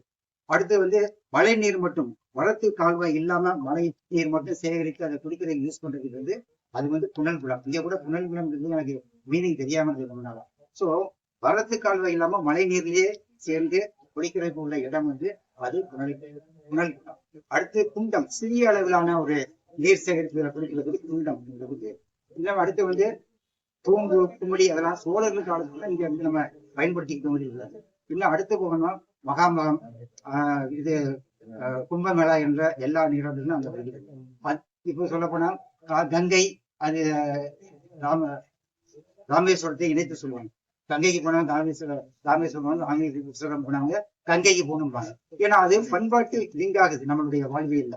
ரெண்டுமே கலாச்சார லிங்க் பண்றதுக்காக அதை தொடுத்து விட்டுருக்காங்க. இன்னும் அடுத்து வந்து சொல்ல போனா புஷ்கர்ணின்னு நம்ம கொண்டாடுறோம். புஷ்கர்ணிங்கிறது வந்து ரெண்டு, ஒண்ணு புஷ்கர்ணி, இன்னொன்னு வந்து மகா புஷ்கர்ணி.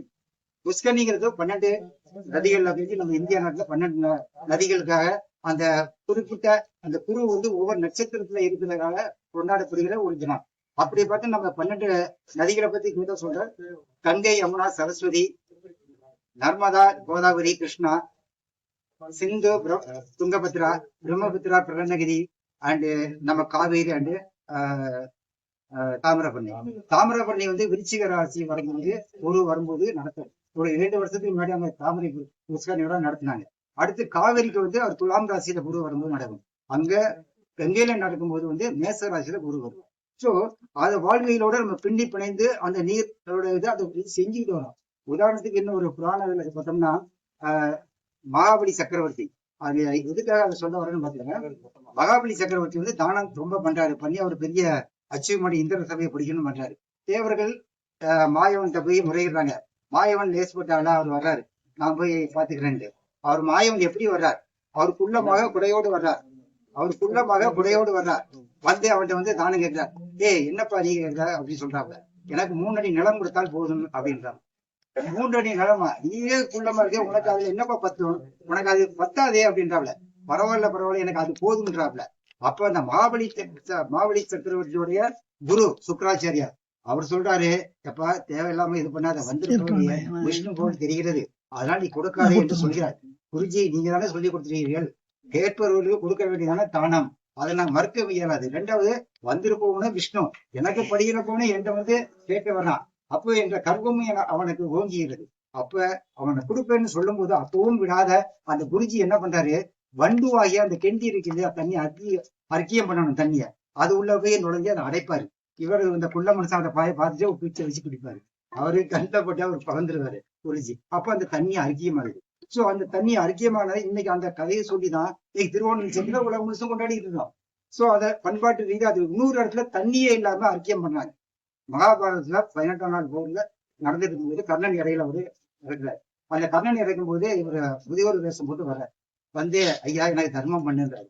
நான் இந்த நேரத்துல என்னப்பா தர்மம் பண்றது? அவர் சொல்லிருக்கலாம், இந்த உடைஞ்ச தேர் எட்டு போய் ஈயம்பத்துல பெருச்சம்படத்தை போட்டுக்க அப்படி கூட சொல்லிருக்கலாம். ஆனா அவர் அப்படி சொல்லல. அவரு என்ன வேணும் கேளு அப்படின்றாரு. உன்னுடைய உயிர் வேணாலும் தரணும் அப்படின்னு. உயிர் வேண்டாம், உன்னுடைய தர்மத்தை கொடு அப்படின்றாரு. சரி தர்மத்தை கொடுக்குறான் அப்படி சொல்லிட்டு அவன் சிரிச்சுக்கிட்டே அதை கொடுக்கறது போறாப்ல. இல்ல அர்க்கியம் பண்ணி கொடு அப்படின்றாப்ல. அப்ப தண்ணி இல்லையே அப்படின்றாப்ல. அப்போ உன்னுடைய ரத்தத்தை கொடுன்றார். அப்போ அந்த தயவஞ்சக மாயவன் தாங்க அதை எடுத்து ஒரு ரத்தத்தை கொடுத்தாரு. ரத்தத்தை அர்க்கியம் பண்ணி கொடுத்ததுக்கு அப்புறம் சிரிச்சுக்கிட்டே இருப்பாப்ல. அது நீங்க சிவாஜியோடைய இதை கம்பேர் பண்ணி பாத்தீங்க. அவர் சிரிக்கிறாரு. அப்ப ஏனப்பா சிரிக்கிற இவ்வளவு கொடுத்து அப்படின்றாப்ல. இல்ல என் வாழ்நாள் முழுசும் நான் செய்து வந்த குறைய நீ ஒரு நொடியில எதுவும் செஞ்ச அழிச்சிருவியோ, ஏதாச்சும் தவறு பண்ண வச்சிருவியோ என்ற பயத்தில் தான் இருந்தேன். இன்னைக்கு நீ ஏன்ட்ட உள்ளதுதான் கேட்டிருக்க, அதனால முகமலர்ந்து கொடுத்துட்டேன், அது எனக்கு சந்தோஷமா அப்படின்னு சொல்றாரு. இங்க ஏன் ரத்தத்தை வச்சு கொடுத்தவங்க, ரத்தத்துக்கு 70% தண்ணீர். சோ அந்த தண்ணீர் அங்க அர்க்கியமாகுது அப்படிங்கிறதுக்காக தான் அந்த கதையை நான் வந்து சொல்ல வரேன்.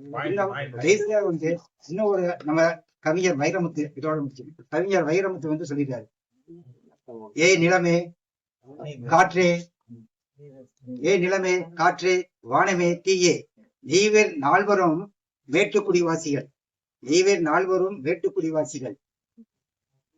தீ மேலே மேலே வளரும் தீ, மேலே உலாவும் காற்று, மேலே உயர இருக்கும் வானம், சிகரமாய் மேல் நோக்கி வளரும் நிலம், மேல் நோக்கி மேட்டுக்குடியில் பிறந்த தண்ணீர் பள்ளம் நோக்கி பாய்ந்து பரவி விரியும் பள்ளத்து வாசி. நால்வர் அவர்களே, நான் மேலிருந்து கீழிருந்து பள்ளத்து வாசி என்று ஏளனம் செய்யாதீர்கள். கொஞ்சம் சிந்திப்பு. நீரின் மட்டத்தை அளப்பது கடலின் மட்டத்தில் இருந்துதான். நிலத்தின் மட்டத்தை அளப்பது கடலின் மட்டத்தில் இருந்துதான். காற்றே கருவும் கொள்ளாதே, உன்னுடைய எடையும் ஈரப்பதமும் சேர்ந்துதான் பயனுக்கு வருகிறது. சோ அங்க ஈரப்பதத்திலையும் நீர் இருக்கிறது என்பது கருவப்படாதே. தீயே உன்னை அணைப்பதே நான் தான், தீயே உன்னை அணைப்பதே நான் தான், கருவம் கொள்ளாதே. வானம், கார்மேகம் இல்லாத வானத்துக்கு என்ன சிறப்பு, கார்மேகம் இல்லாத வானிற்கு என்ன சிறப்பு என்று முடித்திருக்கிறார். சோ அங்கே நம்ம நீரை பற்றி, தண்ணியை பற்றி கவிஞர் அவர்கள் அவங்க கூட்டத்துல பேசிக்காரு. அது எனக்கு கருத்து பிடித்ததுனால இங்க ஏதோ சொல்லக்கூடிய சூழ்நிலை வந்துச்சு. மனிதன் பனி குடத்தில் தொடங்கி தண்ணி குடத்தில் வாழ்க்கையை முடிக்கிறான். தொடக்கமும் தண்ணீர், முடிவும் தண்ணீர். ஆகவே மனிதர்கள் இயற்கையை வணங்குவோம், இறைவனை வணங்குவோம். இயற்கை நம் உடலில் உள்ள நாளமில்லா சுரப்பி போல கண்டிப்பாக நல்லதுதான் செய்யும். அந்த இயற்கையும் நன்மையை செய்யும் என்று கூறி வாய்ப்பு. அருமையான மாலை நேரம். உங்களை எல்லாம் சந்திக்கக்கூடிய ஒரு நல்ல வாய்ப்பு கிடைச்சிருக்கு. இந்த 104வது அமர்வில் கலந்து சிறப்பித்துக் கொண்டிருக்கின்ற அத்துணை நல் உள்ளங்களுக்கு எனது அன்பான வணக்கத்தை தெரிவித்துக் கொள்கிறேன். விண்ணின்று வைக்கின்ற திருநீர் வீரர்களுக்கு உள்ளின்று உடற்றும் பசி, இது குறள். இந்த குறளை நான் ஏன் சொல்லணும் அப்படின்னு நினைச்சேன்னா, நம்முடைய அமர்வுல ஒரு பட்டிமன்றம் ஏற்கனவே நடந்துச்சு. அதுல நடுவராக இருக்கிறவர் என்ன சொன்னார்னா, குறளை சொல்லிட்டு தான் பட்டிமன்றமே ஆரம்பிச்சாரு. அதோட இல்ல, அவர் இன்னொரு கருத்தையும் சொன்னாரு. என்ன சொன்னாருன்னா, எப்ப பேசினாலும் சரி ஒரு குறளை சொல்லிட்டு பேசுங்க அப்படிங்கிற கருத்தை சொல்லிட்டு அவர் முடிச்சுட்டு போயிட்டாரு. அதை தொடர்ந்து நமது அன்பிற்குரிய சகோதரர் ஐயனார் அவர்கள் என்ன பண்ணாருன்னா, ஒரு சில வாரங்கள் குறளை சொல்லிட்டு தான் தன்னுடைய பேச்சையே தொடர்ந்தாங்க. ஆனா காலப்போக்குல கொஞ்சம் கொஞ்சமா அவர்களும் ஐயா உட்கார்ந்து பேசுங்க, உட்கார்ந்து பேசுனீங்கன்னா பேசுவாங்க.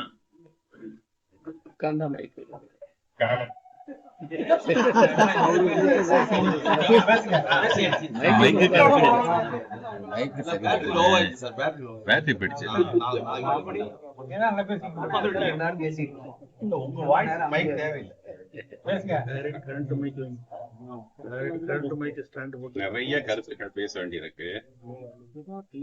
குறளை சொன்னேன், குறளுக்கான காரணத்தை சொன்னேன். இந்த நேரத்துல நமது சகோதரர் ஐயனார் அவர்களுக்கு ஒரு நெஞ்சார்ந்த நன்றியையும் தெரிவித்தேன். ஏன்னா மூலம் போட்டது சார்தான். அதனாலதான் நான் அந்த குறளை விண்ணின்று வைப்பின் விரைநீர் உள்ளின்று உடற்றும் பசிங்கிற குறளை நான் சொன்னேன். அடுத்து 3 நண்பர்கள் பேசி அமர்ந்திருக்காங்க. கேக்குதா கடைசியில? நிப்டம் பேராசிரியர் அவர்கள் அந்த பேரை கேட்டவுடனே எனக்கு ஒரு அஃபினிட்டி, ஒரு ஈடுபாடு, ஒரு அன்பு, இயற்கை நம்பி. அது மட்டும் இல்ல, அவங்க பேசின பேச்சுல நிறைய பொருள் அடர்த்தியா உள்ள இருக்கு. எப்படின்னா, அரசு பணியில இருக்கிறதுனால அதிகாரபூர்வமா சொல்லாம மறைமுகமா சில கருத்துக்களை சொல்லிட்டு அமர்ந்திருக்காங்க. என்னன்னா, நீ ஆவின் பாலை தவிர வேற எதையும் வாங்கக்கூடாது அப்படிங்கறத அவங்க சொல்ல முடியாது. ஆனா அவங்க சொன்னது, அவங்க மறைமுகமா சொன்னாலும் அதுதான் உண்மை. நம்ம நினைக்கிறோம் பிரைவேட் பார்லர் எல்லாம் இவ்வளவு ஃபேட் இருக்கு, இவ்வளவு எஸ்என்எஃப் இருக்குன்னு சொல்றோம். நம்ம ஏமாந்துட்டு இருக்கோம்னு அர்த்தம். காசும் கூட கொடுக்குறோம், நம்ம ஏமாறுறோம்னு அர்த்தம். ஆவின் பால்ல பெரிய தப்பெல்லாம் ஒண்ணும் பண்ணிட முடியாது. ஏன்னா ஒரு சில நிகழ்வுகள் எனக்கு ஆவின் பாலை பத்தி நல்லாவே தெரியும். ஏன்னா 4.5 ஃபேட், 8.5 எஸ்என்எஃப்ங்கிறது ஒரு நார்மலான ஒரு நிலை. டோன்டு மில்க்ங்கிறது கொழுப்பு அதிகமா இருக்குல்ல, அவங்க டோன்டு மில்க் அப்படின்னு 3.5 ஃபேட்ல சாப்பிடுவாங்க. இன்னும் கூட குறைச்சு இருக்கு. அது போல பாலை பத்தி புட்டு சாரா கொடுத்திருக்காங்க. அது மட்டும் இல்ல, உடலுக்கு எது நல்லது அப்படிங்கிற கருத்துக்களே நிறைய சொல்லியிருக்காங்க. அவங்களுக்கு இந்த நல்ல நேரத்திலே நன்றியை தெரிவித்துக் கொள்கிறேன். அடுத்து நமது நண்பர் தனபால் அவர்களை பத்தி சொல்லாம இருக்கவே முடியாது. 1 நிமிஷம் 2 நிமிஷம் கொடுக்கிற போதே அரிய பல கருத்துக்களை சொல்லக்கூடிய ஆற்றல் மிகுந்த ஒரு நண்பர். மிகச்சிறப்பான கருத்தா இருக்கும். 2 நிமிஷத்துல என்னத்த பேச போறான்னு நம்ம நினைப்போம். ஆனா சொல்ற கருத்துக்கள் அனைவராலும் முற்றிலும் முழுமையாக ஏற்றுக்கொள்ளக்கூடியதாக இருக்கும். அந்த வகையிலே ஐயா வணக்கம் ஐயா, நன்றி. அடுத்து நமது பேச்சாளர் என்பதை விட ஒரு கவிதை எழுதக்கூடிய ஆற்றல் உள்ள ஒரு கவிஞர்னே சொல்லலாம். என்னுடைய பேரனுடைய முதல் பத்திரிகை கூட ஒரு கவிதை எழுதி அனுப்பிச்சிருந்தாரு. அம்சமா இருந்தது, படிச்சுட்டே இருக்கலாம் போல இருக்கு. அவ்வளவு சிறப்பான ஒரு நண்பர். அவர்கள் சொன்ன கருத்து, நிறைய கருத்துக்கள் இருக்கு. இந்த நல்ல நேரத்திலே அவருக்கும் எனது நன்றியை தெரிவித்துக் கொள்கிறேன், வணக்கத்தையும் தெரிவித்துக் கொள்கிறேன். அடுத்து வாழ்க்கை ரகசியம், இங்கதான் தலைப்பை செலக்ட் பண்ணாரு. நல்ல சுவாரஸ்யமா தான் இருக்கு. இந்த அமர்வுல வந்து ஒரு நண்பர் பேசினாரு சில மாதங்களுக்கு முன்னாடி. என்ன பேசினாருன்னா, நம்மெல்லாம் இவ்வளவு பேர் வர்றோமே, நம்முடைய வாழ்க்கையில எவ்வளவோ நிகழ்வுகள் நடந்திருக்குமே, அதுல வந்து பிளஸ் இருக்கும் மைனஸ் இருக்கும். அதாவது சந்தோஷமும் இருக்கும், சோகமும் இருக்கும், உணர்ச்சி பூர்வமான நிலைகளும் இருக்கும், அதாவது மனசை நெகிழக்கூடிய செய்திகளும் அதுல அடங்கி இருக்குமே. அப்படி யாராவது உங்களுக்கு இல்லையா? அப்படி இருக்கிற போது அந்த கருத்துக்கள் எல்லாம் அந்த அவையில பேசலாமே அப்படின்னு ஒரு நண்பர் பேசினார். அது எனக்கு மனசுல வந்து ஒரு முள்ளு தச்ச மாதிரி ஒரு நிலை. தனபாட்ட சொன்னேன், எங்க அதுக்கு ஒரு மீட் போடுங்க. மனசுல வாழ்க்கையில எல்லாருமே 60, 70 வயசு, 75, 80 கூட நெருங்கிட்டு இருக்கோம் சில பேர். அந்த நிலையில அவங்க வாழ்க்கையில எந்தெந்த வகையில எப்படி எப்படி வந்து நிகழ்வுகள் நடந்திருக்கோ அந்த நிகழ்வுகளை பத்தி பேசலாமே அப்படின்னு சொன்னேன். அதை மையமா வச்சுதான் எனக்கு தலைப்பே கொடுத்திருக்காரு. அப்படின்ற போது என்னுடைய வாழ்க்கையில் நடந்த சில நிகழ்வுகளை நான் சொல்றதுல மகிழ்ச்சி அடைகிறேன். உண்மையிலே சொல்றேன். என்னுடைய வாழ்க்கை சுவாரஸ்யம் அப்படின்ற போது 2 நண்பர்கள் இல்லாம எனக்கு வாழ்க்கையே கிடையாது. 2 நண்பர்கள் யாருன்னா, நண்பர் குருநாதனுக்கு தெரியும், மிஸ்டர் ராஜேந்திரன். இந்த நினைவு அரங்கம் இருக்கு இல்லையா, ராஜேந்திரன் அவர் ஒண்ணு. 2வது வந்து முனவர் சலீம்னு ஒரு முஸ்லீம். நாங்க 3 பேரும் கிட்டத்தட்ட 56 வருட நண்பர்கள். ராஜேந்திரனை பத்தி ஒரு சில நிகழ்வு நான் சொல்லிதான் ஆகணும்.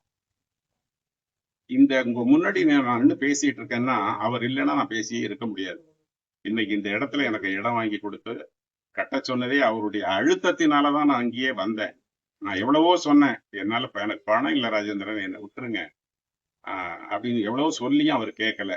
நீங்க ஒண்ணும் பண்ண வேண்டாம், உங்க மிஸ்ஸஸ் அனுப்பிச்சு விடுங்க, நான் ரிஜிஸ்டர் பண்ணி டாக்குமெண்ட் அனுப்பிச்சு விடுறேன் அப்படின்னாரு. யாரு சொல்லுவோம் அந்த காலத்துல? அப்படி வாங்கப்பட்ட இடத்துலதான் நான் இன்னைக்கு வந்து வச்சுக்கிட்டு இருக்கேன். அடுத்து ஒரு நிகழ்வு. என்னுடைய பெரிய டாக்டருக்கு மேரேஜ். 99% பணி அவர் தான் செஞ்சார். ஒரே 1% தான் என் பணி. அந்த பணி என்னன்னா, நான் காசு தான் கொடுத்தேன். மண்டபம் பார்க்கறதா இருக்கட்டும், டெக்கரேஷனா இருக்கட்டும், கேட்டரிங்கா இருக்கட்டும், கேட்டரிங்ல உள்ள மெனுவாகட்டும், பிளக்ஸா இருக்கட்டும், பிளக்ஸ்ல கொடுக்குற வாசகமா இருக்கட்டும், அனைத்துமே அவர் தான். என்னுடைய பார்ட்ன்றது வந்து ஜஸ்ட் மியர் அமௌண்ட் தான் கொடுத்தேன். இது எல்லா பணியுமே அவர் தான் செஞ்சாரு. அதே என்னால இந்த வாழ்க்கைங்கிற சக்கரத்துல வர்ற போது அவரை கண்டிப்பா மறக்க முடியாது. அடுத்து கொஞ்சம் சொல்றதுக்கு கஷ்டமா தான் இருக்கு, பட் சொல்லிதான் தீரணும். அதுவும் வாழ்க்கையில பிளஸ் இருக்கும் மைனஸ் இருக்குன்னு சொல்றோம் இல்லையா, அவருடைய இறுதி நாட்கள். பொதுவாவே உடம்புக்கு வந்து அவ்வளவு முக்கியத்துவம் கொடுப்பாரு. சென்னையில ஒரு மருத்துவத்தை நீண்ட காலமா ட்ரீட்மெண்ட்ல இருந்தாரு. அவரு துரதிருஷ்டவசமா அந்த டாக்டர் இறந்து போயிட்டாரு. இறந்து போன உடல்நிலை பாதிக்கப்பட்ட உடனே திருச்சி அப்பல்லோ, அதனை தொடர்ந்து காமாட்சியை தொடர்ந்து மீனாட்சியில அட்மிஷன் பண்ணியாச்சு. ஒரு வாரம் போச்சு. ஒரு வாரம் போன உடனே டாக்டரும் சொல்லிட்டாங்க, பிஆர் அளவுலையும் சொல்லிட்டாங்க, நீங்க ஷிஃப்ட் பண்ணிடுங்க, இனிமே வந்து இருந்தா தேவையற்ற செலவுகளை தான் நீங்க சந்திப்பீங்க அப்படிங்கிறாங்க. என் கூட 2 நண்பர்கள் சொன்னேன், நானு மனோவர் சலீம், ராஜேந்திரனுடைய பையன். நாங்க 3 பேரும் முடிவெடுக்கணும். நாளன்னைக்கு போகி, இன்னைக்கு நைட்டு முடிவெடுத்து நாளைக்கு கெடுத்தாதான் நாளைக்கு ஈவினிங்குள்ள அடக்கம் பண்ணிட்டு நாளன்னைக்கு போகிய மக்கள் எல்லாம் கொண்டாடுறதுக்கு நம்ம வழிவிட முடியும். சொல்லிட்டு நாங்க வந்தோம். காலையில 6 மணிக்கெல்லாம் வந்துடும்னு சொல்லிட்டு 6 மணிக்கு நாங்க போனோம். கடைசி நிமிஷம், அதாவது உயிர் இருக்குன்னு சொல்லிக்கிட்டு இருக்கோம், இருந்தாலும் வெண்டிலேட்டர் எடுத்தாச்சுன்னா 100% முடிஞ்சு போச்சுன்னு அர்த்தம். பார்த்தோம். மனசு எப்படி இருக்குங்கிறத வந்து ஒவ்வொரு அந்த நிலையில இருந்து பார்த்தாதான் அது உண்மையாவே உணர முடியும். கண்ணு கலங்குது. அப்புறம் சொன்னேன், சார் ப்ரொசீட் அப்படின்னு சொல்லிட்டு நேரா பிஆர் ரூமுக்கு வந்துட்டோம். அதுக்கு மேல அங்க இருந்து பார்க்க முடியல, அந்த மனசு சகிக்க முடியல, ஏத்துக்க முடியல, மனசு அந்த அளவுக்கு கஷ்டமாயிடுச்சு. பிஆர் ரூம்ல வந்து ஒரு 15-20 நிமிஷம் ரொம்ப தண்ணி வந்துகிட்டே இருக்கு, எனக்கு, சலீமுக்கு, அவருடைய பையனுக்கு. அதுக்குள்ள அவங்க ரெடி பண்ணி பாடியை ரெடி பண்ணிட்டு வீட்டுக்கு அனுப்பிச்சிட்டாங்க.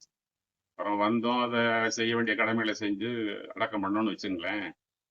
இது அவருடைய பார்ட்ல ஒரு பல நிகழ்வுகள் இருந்தாலும் ஒரு சின்ன நிகழ்வுகளை உங்கள்கிட்ட ஷேர் பண்ணிக்கிறேன். அடுத்து முனவர் சலீம்னு சொன்ன இல்லைங்களா, அவரையும் அவ்வளவு சுலபமா நான் விட முடியாது. ஏன்னா 83, 84ன்னு நினைக்கிறேன், எனக்கு ஒரு 10 ரூபாய் தேவைப்பட்டுச்சு. 10 ரூபாய்னா 10,000 ரூபாய் தேவைப்பட்டுச்சு. அவரு சவுதியில இருக்காரு, அவருடைய வாழ்க்கையினுடைய பெரும்பகுதியே சவுதி தான். சலீம், எனக்கு ஒரு 10 ரூபாய் பணம் ஏற்பாடு பண்ண முடியுமான்னு மறு வார்த்தையே சொல்லல, வீட்டுல போய் வாங்கிக்கிட்டார். மிஸ்ஸஸ் இங்க இருந்தாங்க, அவர் அங்க இருந்தார். வீட்டுக்கு இந்த நிகழ்வுலாம் கூட நண்பர் நம்ம இந்தியன் பேங்க் மேனேஜர் ராஜேஸ்வரன் இருக்கார், அவருக்கெல்லாம் தெரியும். வீட்டுக்கு போனேன், போன உடனே காஃபியை கொடுத்தாங்க. டிஃபன் சாப்பிடுங்க, இல்லை டிஃபன் சாப்பிட்டேன்னு காஃபி கொடுத்துட்டு பணத்தை உங்க நண்பர் கொடுக்க சொன்னாங்கன்னு சொல்லிட்டு 10,000 ரூபாய் கொடுத்தாங்க. வந்தேன், என்னுடைய எந்த தேவைக்காக வாங்கினாலும் அதை பயன்படுத்திட்டேன். ஒரு நிலையில அந்த பணத்தை திருப்பி கொடுக்குற சக்தி எனக்கு வந்துடுச்சு.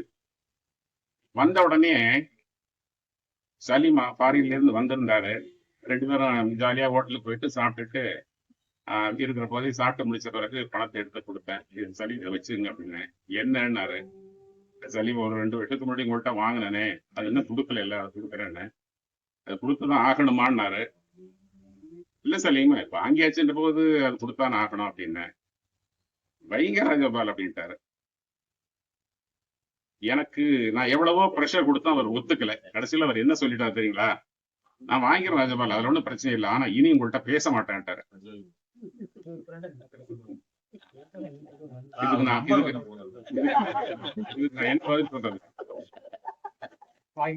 இன்று வரையில் 83, 84 நடந்த நிகழ்வு 10,000 ரூபாய். இன்னைக்கு என்ன வேல்யூ, எத்தனை லட்சம்? 89, 90ல வாங்கின சைட்டு 24,000 ரூபாய்க்கு வாங்கினது இன்னைக்கு 1.5 கோடி 2 கோடி ரூபாய்க்கு போகுது. அன்னைக்கு வெறும் 10,000 ரூபாய்க்கு வாங்கின 10,000 ரூபாய் வெறும் சொல்ல முடியாது. அந்த 10,000 ரூபாய் இன்னைக்கு வேல்யூ என்ன, 60 லட்சமா 70 லட்சமா 80 லட்சமா தெரியாது. இன்னை வரைக்கும் அந்த காசு சம்பந்தமா அவர் பேசவும் இல்லை, அவர் கேட்கவும் இல்லை. நான் கொடுத்து வாங்கியிருந்தா நான் பேசியிருக்க முடியாது, அவர் என்கிட்ட பேசி இருக்க மாட்டார். அப்படி ஒரு நிகழ்வு. என்னுடைய பெரிய டாக்டர் மேரேஜ்ன்ற போது நீங்க எல்லாம் நம்ப மாட்டீங்க, இவ்வளவு பெரிய சூட்கேஸுங்க, சூட்கேஸ் ஃபுல்லா ட்ரெஸ். அது மட்டும் இல்ல, அழகு சாதன பொருட்கள் இவ்வளவு கொடுத்துட்டு கல்யாணத்துல என் பொண்ணுக்கு வளையல் 2 கைக்கு வளையல் கொடுக்குறாரு. எங்க அம்மா இப்படியாப்பட்டவர்கள்லாம் நான் மறந்துட்டு இங்க வந்து வாழ்க்கை சுவாரஸ்யம் பேசினா வந்து நல்லா இருக்குமா? அதனாலதான் அவங்க எல்லாம் பேச வேண்டிய கட்டாய நிலைக்கு தள்ளப்பட்டிருக்கேன்.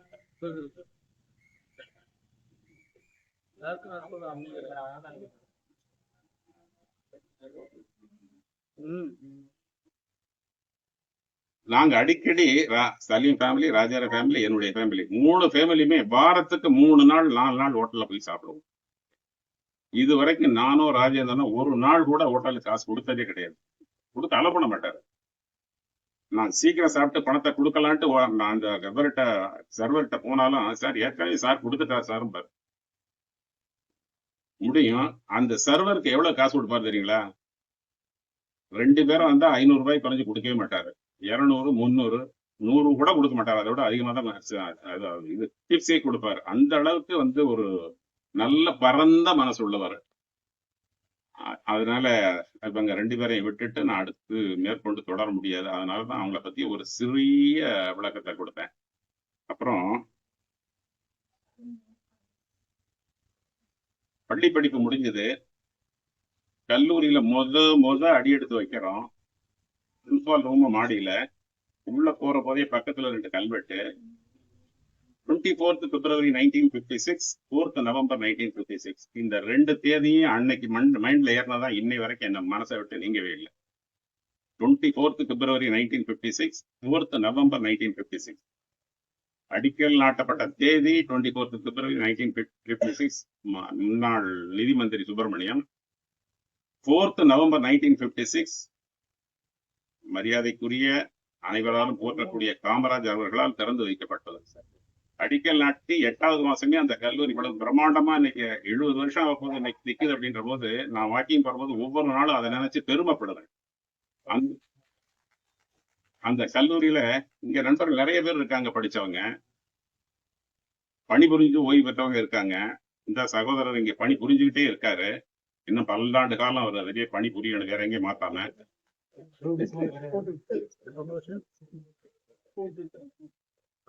இப்படி கல்லூரியில அடி எடுத்து வச்சோன்னா அந்த நினைவு என்ன கொஞ்சம் மனசுக்கு கொஞ்சம் சந்தோஷமா இருக்கும்.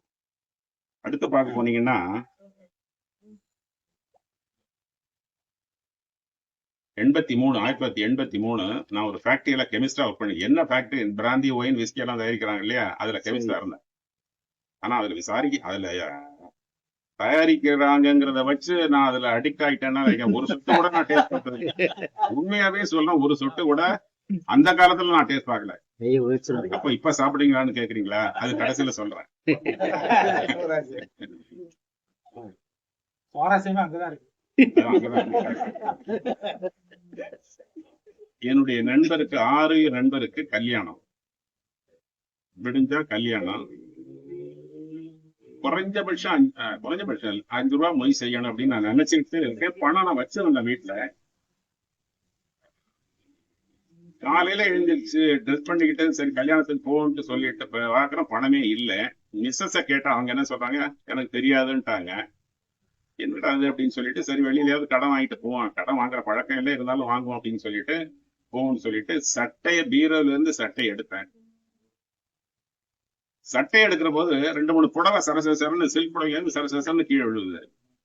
அதுல இருந்து 2 100 ரூபாய் நோட்டு, புது நோட்டு, 2 அடுத்தடுத்த நம்பர் எடுத்துட்டு அந்த 2, அதாவது வெறும் நியர் 5 ரூபாய்க்கு நாங்க அவசப்பட்ட நேரம் 2 100 ரூபாய் நோட்டை என் கை கிடைக்கின்ற போது என் மனசு எவ்வளவு சந்தோஷமா இருக்கும். ஒண்ணு. 2வது புடவையை எடுத்து உள்ள வைக்கலான்ட்டு பாக்குற போது அதுல இருந்து பல 100 ரூபாய் நோட்டு விழுது. 16 100 ரூபாய் நோட்டு. இன்னை வரைக்கும் என்னால மறக்க முடியலைங்க. அன்னைக்கு எனக்கு தேவை 5 ரூபாய், 1600 ரூபாய் ஒரே நேரத்துல கண்ணு மூடி கண்ணு திறக்கிறதுக்குள்ள கிடைக்குது அப்படின்னு சொன்னா நான் அப்படியே பறக்குறேன். கல்யாணத்துக்கு போறேன், 5 ரூபாய் மொய் வச்சேன், டிஃபன் சாப்பிட்டேன், ஜாலியா வந்தேன் போறேன். ஆனா இதுவரை அன்னைக்கு ஒரு நாள் கூட இது ஏன் பணம்னு என் மிஸ்ஸஸ் சொன்னதும் கிடையாது, நானும் கொடுக்கவும் இல்லை. இது ஒரு நிகழ்வு. அடுத்த நிகழ்வுன்னு சொன்னா 1990 நான் மீட்டிங்ல இருக்கேன். டிஸ்ட்ரிக்ட் லெவல் ஆபீசர் மீட்டிங் நடத்திட்டு இருக்காரு. என் செல்லுக்கு ஒரு மெசேஜ் வருது, என்னன்னா உங்க அக்கௌண்ட்ல 50,000 ரூபாய் கிரெடிட் ஆகுது அப்படின்னு சொல்லி. கிரெடிட் ஆயிருக்குன்னு. 90 50,000 ஹியூஜ் அமௌண்ட். கிட்டத்தட்ட 26 வருஷத்துக்கு முன்னாடி உள்ள நிலை. 50,000 நம்ம அக்கௌண்ட்டுக்கா? எனக்கு ரொம்ப ஆச்சரியமா இருந்தது. ஆனா வந்துடுச்சு. சார் ரைட் பார்ப்போம், சாப்பிட மத்தியானம் லஞ்சுக்கு போற போது என்னன்னு பார்ப்போம் அப்படின்னு சொல்லிட்டு மீட்டிங் அட்டன் பண்ணேன். அட்டன் பண்ணிட்டு இருக்கேன். அடுத்த 15-20 நிமிஷத்துல டெபிட் ஆயிடுச்சு. வந்த பணம் போயிடுச்சு. எடுத்துட்டாங்க பணத்தை. என்னடா அது, சரி வந்தது கூட தவறி கூட வந்திருக்கலாம், எடுக்கிற போது நம்முடைய அக்கௌண்ட் வந்தது தெரியாம எடுக்கக்கூடாது, எப்படி கொடுத்தாங்க அப்படின்னு தெரியல அப்படின்னு சொல்லிட்டு நான் யோசனை பண்ணிட்டே மீட்டிங் அட்டன் பண்ணேன். ஆனா அந்த இந்தியன் பேங்க்ல உள்ள மேனேஜர் யாருன்னா குருவி கரம்பையில சீனிவாசன் ஒரு நண்பர், மிக நெருங்கிய நண்பர், ஃபேமிலி ஃப்ரெண்டு, அவர் தான் மேனேஜர். சரி ரைட்டு போய் மேனேஜர் பாத்துக்கலாம்னு சொல்லிட்டு மத்தியானம் போனேன். வீட்டுல சாப்பிட்டேன். சாப்பிட்ட உடனே எங்க மிஸ்ஸஸ்ட கேட்டேன், ஏமா என் அக்கௌண்ட்டுக்கு 50 ரூபாய் பணம் வந்ததுமா, அடுத்த 10 நிமிஷத்துல 10-15 நிமிஷத்துல எடுத்துட்டாங்கம்மா, யாருன்னு தெரியல அப்படின்னு. உடனே அவங்க என்ன சொல்றாங்க, எவ்வளவு புத்திசாலிதானு பதில் பாருங்க, ஏங்க நம்ம பணம் இல்லைங்க, வந்தது போச்சு விடுங்க அப்படின்ட்டாங்க கூலா. நேரா சாப்பிட்டு நேரா மேனேஜர் போனேன். என்ன சார் இது, 50 ரூபாய் பணம் வந்திருக்கு, திடீர்னு பார்த்தா பணம் எடுத்துட்டாங்க சார். உங்க மிஸ்ஸஸும் உங்க டாக்டர் தான் எடுத்துட்டு போனாங்கன்ற. அது மட்டும் இல்ல, அடுத்த சொன்ன வார்த்தைகள் அப்படியே சும்மா நான் உச்சாணி கும்புக்கு பறக்குறேன். 2 லட்சம் ரூபாய் எப்படி போட்டிருந்தாங்க சார், இன்னைக்கு 2,76,000 ரூபாய் அக்கௌண்ட்ல இருக்கு. அங்க இதுல எல்லாம் வந்துட்டா எல்லாம் அமௌண்ட் எல்லாம் அவங்க ரிசீவ் பண்ணதா கையெழுத்தெல்லாம் வாங்கி வச்சுட்டேன், நீங்க போற போது பணத்தை எடுத்துட்டு போங்க சார். ஒரு நிலையில வெறும் 5 ரூபாய்க்கு அவசப்பட்டேன். அது 1,600 ஆச்சு. இன்னைக்கு பாருங்க 50,000 வந்துச்சு. ஆனா போச்சு. ஆனா வந்த பணம் வீட்டுக்கு வந்துடுச்சு. இப்ப 2,71,000 ரூபாய் லம்சமா கிடைக்குது. இதெல்லாம் ஒரு 7 மணிக்குள்ள எல்லாம் முடிஞ்சு விடுது. வீட்டுக்கு போறேன். இப்ப 271 + 50 கிட்டத்தட்ட 320 ஆச்சா. வீட்டுல ஒரு 10-20 எல்லாம் சேர்த்து ஒரு 4 லட்சம் ரூபாய் ரெடி. அன்னைக்கு நைட்டே பாண்டிச்சேரி கிளம்பணும். என் டாக்டருக்கு வேண்டிய நகை கல்யாணம் பண்ற போது நகை முழுவதுமே அதை வச்சு வாங்கிட்டு வந்துட்டோம். அது வந்து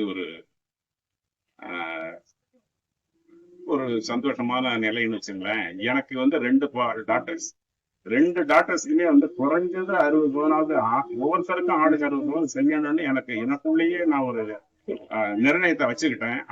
அதன்படி வந்து ஒரு டாக்டருக்கு எனக்கு செட்டில் ஆயிடுச்சு. இது ஒரு பக்கம் முடிஞ்சது. கல்யாணம் இங்க வந்தா வீடு கட்டிக்கிட்டே இருக்கேன். கிரவுண்ட் ஃப்ளோர் முடிஞ்சு, ஃபர்ஸ்ட் ஃப்ளோர் முடிஞ்சு, செகண்ட் ஃப்ளோர் போகுது. என் டாக்டருக்கு மேரேஜ் செட்டில் ஆயிடுச்சு.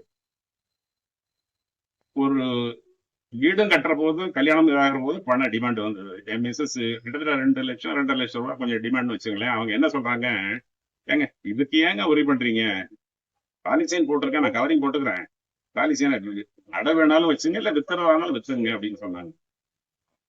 எனக்கு வாழ்க்கையில முத கல்யாணம் பண்ண உடனே நான் செஞ்சு போட்ட நகையை கொண்டு போய் அடகு கூட வைக்கிறது கூட ஓரளவுக்கு ரீசனபிள். ஆனா கல்யாண சமாதியெல்லாம் அடகு வைக்கணுமாங்கிற ஒரு உருத்தம் இருந்தது. அப்புறம் விற்கிறதுங்கிறது கற்பனை கூட எட்டாத ஒண்ணு. உடனே என்ன பண்ண, இந்த மெடிக்கல் காலேஜ்ல சுந்தரம் நகர்னு ஒண்ணு இருக்கு. அங்கதான் நானு, சலீம், ராஜேந்திரன் 3 பேருமே ஆளுக்கு ஒரு சைட் வாங்கி போட்டிருந்தேன். உடனே பத்திரத்தை எடுத்தேன், ராஜேந்திரன் கொடுத்தேன். ராஜேந்திரன் இதை டிஸ்போஸ் பண்ணுங்க அப்படின்னு. காலையில 11 மணிக்கு கொடுத்தேன், சாயந்தரம் 4:30 மணிக்கு பணத்தோட வந்துட்டாரு. கல்யாண சேலை முடிஞ்சது பாக்கிய வீட்டுக்கு பயன்படுத்தினேன். இதெல்லாம் இது மறக்க முடியாது. இன்னொன்னு, இன்னைக்கு நான் ஒரு நிறைவான வாழ்க்கை வாழ்ந்துட்டு இருக்கேன்னா ஒரு சின்ன நிகழ்வுக்கு உதாரணமா சொல்றேன். விழுப்புரத்துல நீங்க எல்லாம் நிறைய பேர் போயிருக்கலாம். ரயில்வே பிரிட்ஜ் இருக்கு. ரயில்வே பிரிட்ஜுக்கு மேலண்ட பக்கம் உழவர் சந்தை, கீழண்ட பக்கம் வந்து அதாவது சண்முகபுரம் காலனின்னு சொல்லுவாங்க. ரொம்ப விழுப்புரத்துலயே ஃபேமஸ் ஏரியா அதுதான். இந்தியன் பேங்க் இருக்கும், சேக்ரட் கான்வென்ட் இருக்கும், அந்த மந்திரி பொன்முடியும் நானும் அடுத்தடுத்த வீடு. நல்ல அருமையான ஏரியா. உழவர் சந்தைக்கு நான் 2 ரூபாய் ஏறி போறதுக்கு 2 ரூபாய், வரதுக்கு 2 ரூபாய். நான் 10 ரூபாய் என் டாக்டர் மிஸ்ஸஸ்ட கொடுப்பேன். 10 ரூபாயும் அவங்க பாக்கெட்ல கையில வச்சுக்கிட்டு பணி ஐய எடுத்துட்டு நடந்தே போயிட்டு நடந்தே காய்கறி வாங்கி தூக்கிட்டு வந்துடுவாங்க. அந்த 10 ரூபாய் அப்படியே மிச்சம் பண்ணுவாங்க. அப்படியெல்லாம் கஷ்டப்பட்டு பைசா மிச்சம் பண்ணவங்க தான் வாங்க. அதனாலதான் வந்து இன்னைக்கு நான் இந்த அளவுக்கு நிர்பந்து மகிழ்ச்சியா இருக்கேன்னு சொன்னா அவங்க போட்ட பேஸ் தான், அவங்க போட்ட காரணம்.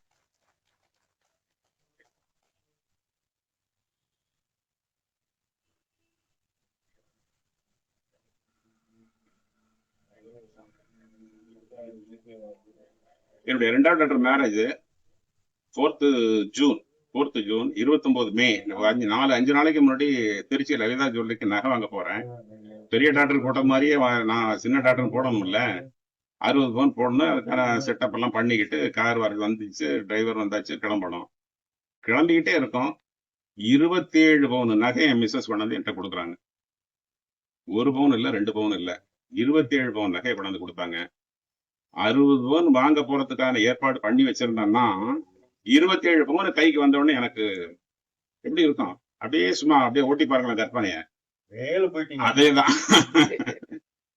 ரொம்ப மகிழ்ச்சியா இருந்தது. அதுக்கு முன்னாடி நான் ஒரே சலீமிட்டையும் அங்க முத்துப்பேட்டை மதுக்கூருக்கு பக்கத்துல, மதுக்கூர் பக்கத்துல ஜாம்பவனடைன்னு ஒரு ஊரு.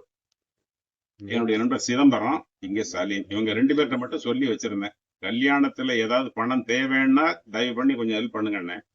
போய் வேலை பாருங்க ராஜபால்ட்டாரு சலீம. அவரும் சொல்லிட்டாரு, அண்ணன் உயிரை விடுவாரு. அப்புறம் நகையை எடுத்துக்கிட்டே இருக்கிறோம். சலீம் சவுதியில இருந்து எனக்கு போன் வருது. என்ன ராஜபால், 4 நாள் தான் கல்யாணம் இருக்கு, பணம் சொன்னீங்க, பணம் எவ்வளவு வேணும், நீங்க எவ்வளவு கம்முன்னு இருக்கீங்களேன்னாரு.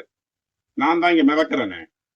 அதனால சொன்னேன், சரி நான் வேணும்னா சொல்றேன் சலீம், ஒன்னும் பிரச்சனை இல்ல, வேணும்னா சொல்றேன், நான் இப்ப லலிதா சொல்லி நகை தான் எடுத்துக்கிட்டு இருக்கேன். இன்னொரு வார்த்தை கேட்டேன், சரி 4 நாள்ன்ற போது எப்படி சரி சலீம் நீங்க வந்து பணம் அனுப்புவீங்கன்னு. உங்களுக்கு எதுக்கு அந்த கேள்வி, இன்னும் 1 மணி நேரத்துல உங்களுக்கு பணம் வரும். உங்கள்கிட்ட பேசினதுல இருந்து 1 மணி நேரத்துல நீங்க என்ன பணம் வேணுமோ சொல்லுங்க, நான் அனுப்புறேன்னாரு. மறக்க முடியுமா அவரை? நகை எடுத்துட்டு வீட்டுக்கு வந்தோம்.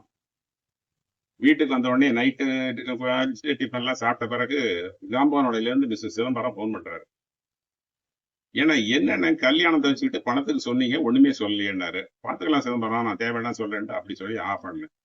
ஆக கடனையே வாங்காம 2 கல்யாணத்தையும் ஓரளவுக்கு முடிச்சிட்டேன்னு வச்சுங்களேன். அடுத்து இன்னொரு நிகழ்வை நான் சொல்லிதான் ஆகணும்.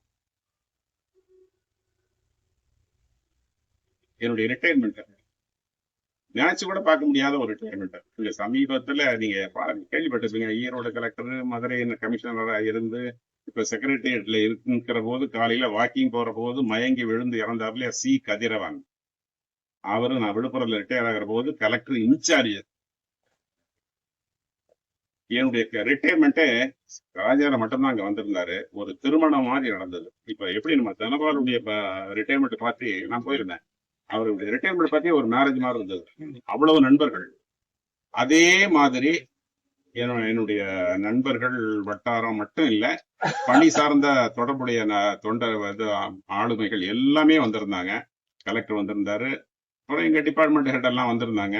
அது என்னுடைய வாழ்நாள்ல எப்போதுமே மறக்க முடியாது. ஆனா அந்த இறப்புங்கிற செய்தி கேட்டவுடனே ரொம்ப ரொம்ப கஷ்டப்படுத்துச்சு என்ன.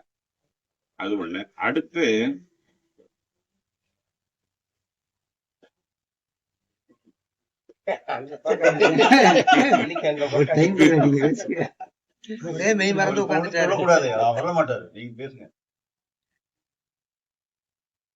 சரி, ஒரே ஒரு பழமொழி சொல்றேன். பழமொழினாலே எனக்கு ரொம்ப பிடித்தமான ஒரு அம்சம். பழமொழிக்கான பொருள் நாம கொள்ற பொருள் வேற, உண்மையான பொருள் வேறங்கிறது எல்லாருக்குமே தெரியும். ஒரு 3 நாளைக்கு முன்னாடி வாக்கிங் போறபோது ஒரு நண்பர், மிஸ்டர் சரவணன் பேரு, நல்ல போஸ்ட்ல இருந்து பிஆர்எஸ் கொடுத்துட்டு வெளியில வந்துட்டாரு. அவரு ஒரு பேசிட்டே போற போது ஒரு பழமொழி சொன்னாரு. வாழ்ற காலத்துல வப்பாட்டி கெடுத்தா, உழைக்கிற காலத்துல பொண்டாட்டி கெடுத்தான்னு. இது வரைக்கும் அந்த நான் உண்மை பழமொழியா என்னங்கிறது கூட எனக்கு தெரியாது. இது வரைக்கும் நான் கேள்வியே படல. அதனாலதான் இப்ப ஓப்பனா சொல்றேன். இந்த நிமிஷம் வரைக்கும் அன்னைக்குதான் இப்படி ஒண்ணு இருக்கான்னு கேட்டேன். என்ன சார் இப்படி கேக்குறீங்க? வாழ்ற காலத்துல வப்பாட்டி கெடுத்தா, பிழைக்கிற காலத்துல பொண்டாட்டி கெடுத்தாப்ல. அவரே என்ன கேக்குற, என்ன பொருள்னு கேட்டாரு. நான் அப்படியே இலைமறைவு கைமறைவா பொருளை சொன்னேன். அவரு டேரிங்கா இதுதான் பொருள்ன்றாரு. உங்களுக்கு இப்ப எல்லாமே தமிழார்ந்த நண்பர்கள், பெரும்பாலும் உங்களுக்கு அதனுடைய பொருள் தெரியும். தெரியலன்னா சொல்லுங்க, நான் சொல்றேன். அவ்வளவுதான். சரி, கவிதை எழுதுறவருக்கு தெரியலன்னு சொல்றீங்க, நம்ப முடியல.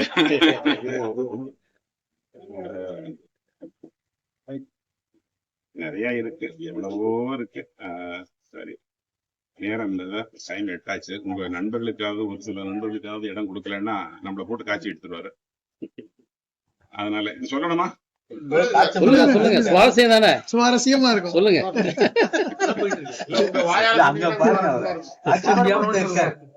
வாழ்ற காலத்துல வப்பாட்டி கெடுத்துட்டான் அப்படின்னா, உடம்புல ரத்த ஓட்டம் அதிகமா இருக்கிற சமயத்துல பொண்டாட்டியை விட்டு ஊர்மைய ஆரம்பிச்சிடறான். வப்பாட்டி உன்னுடைய வாழ்க்கையை குட்டிச்சாரா பண்ணிட்டாரு. ஒரு நிலையில அவன் திருந்துறான். திருந்தி நல்ல வாழ்க்கை வாழணும் மனைவியோட சேர்ந்து அப்படின்னு சொல்லி வயசான பிறகு திருந்தணுங்கிற எண்ணம் வருது. அங்க போன உடனே இது வரைக்கும் எங்க வாழ்ந்தி அங்க போடா அப்படின்ட்டா பொண்டாட்டி. அதனாலதான் பிழைக்கணும்னு நினைக்கிற போது பொண்டாட்டி கெடுத்துறா, வாழணும்னு நினைக்கிற போது வப்பாட்டி கெடுத்துறா. இதுதான் பொருள். இப்படி ஒரு பழமொழியா என்னங்கிறது எனக்கும் தெரியாது. அது நீங்களே புரிஞ்சுக்குங்க.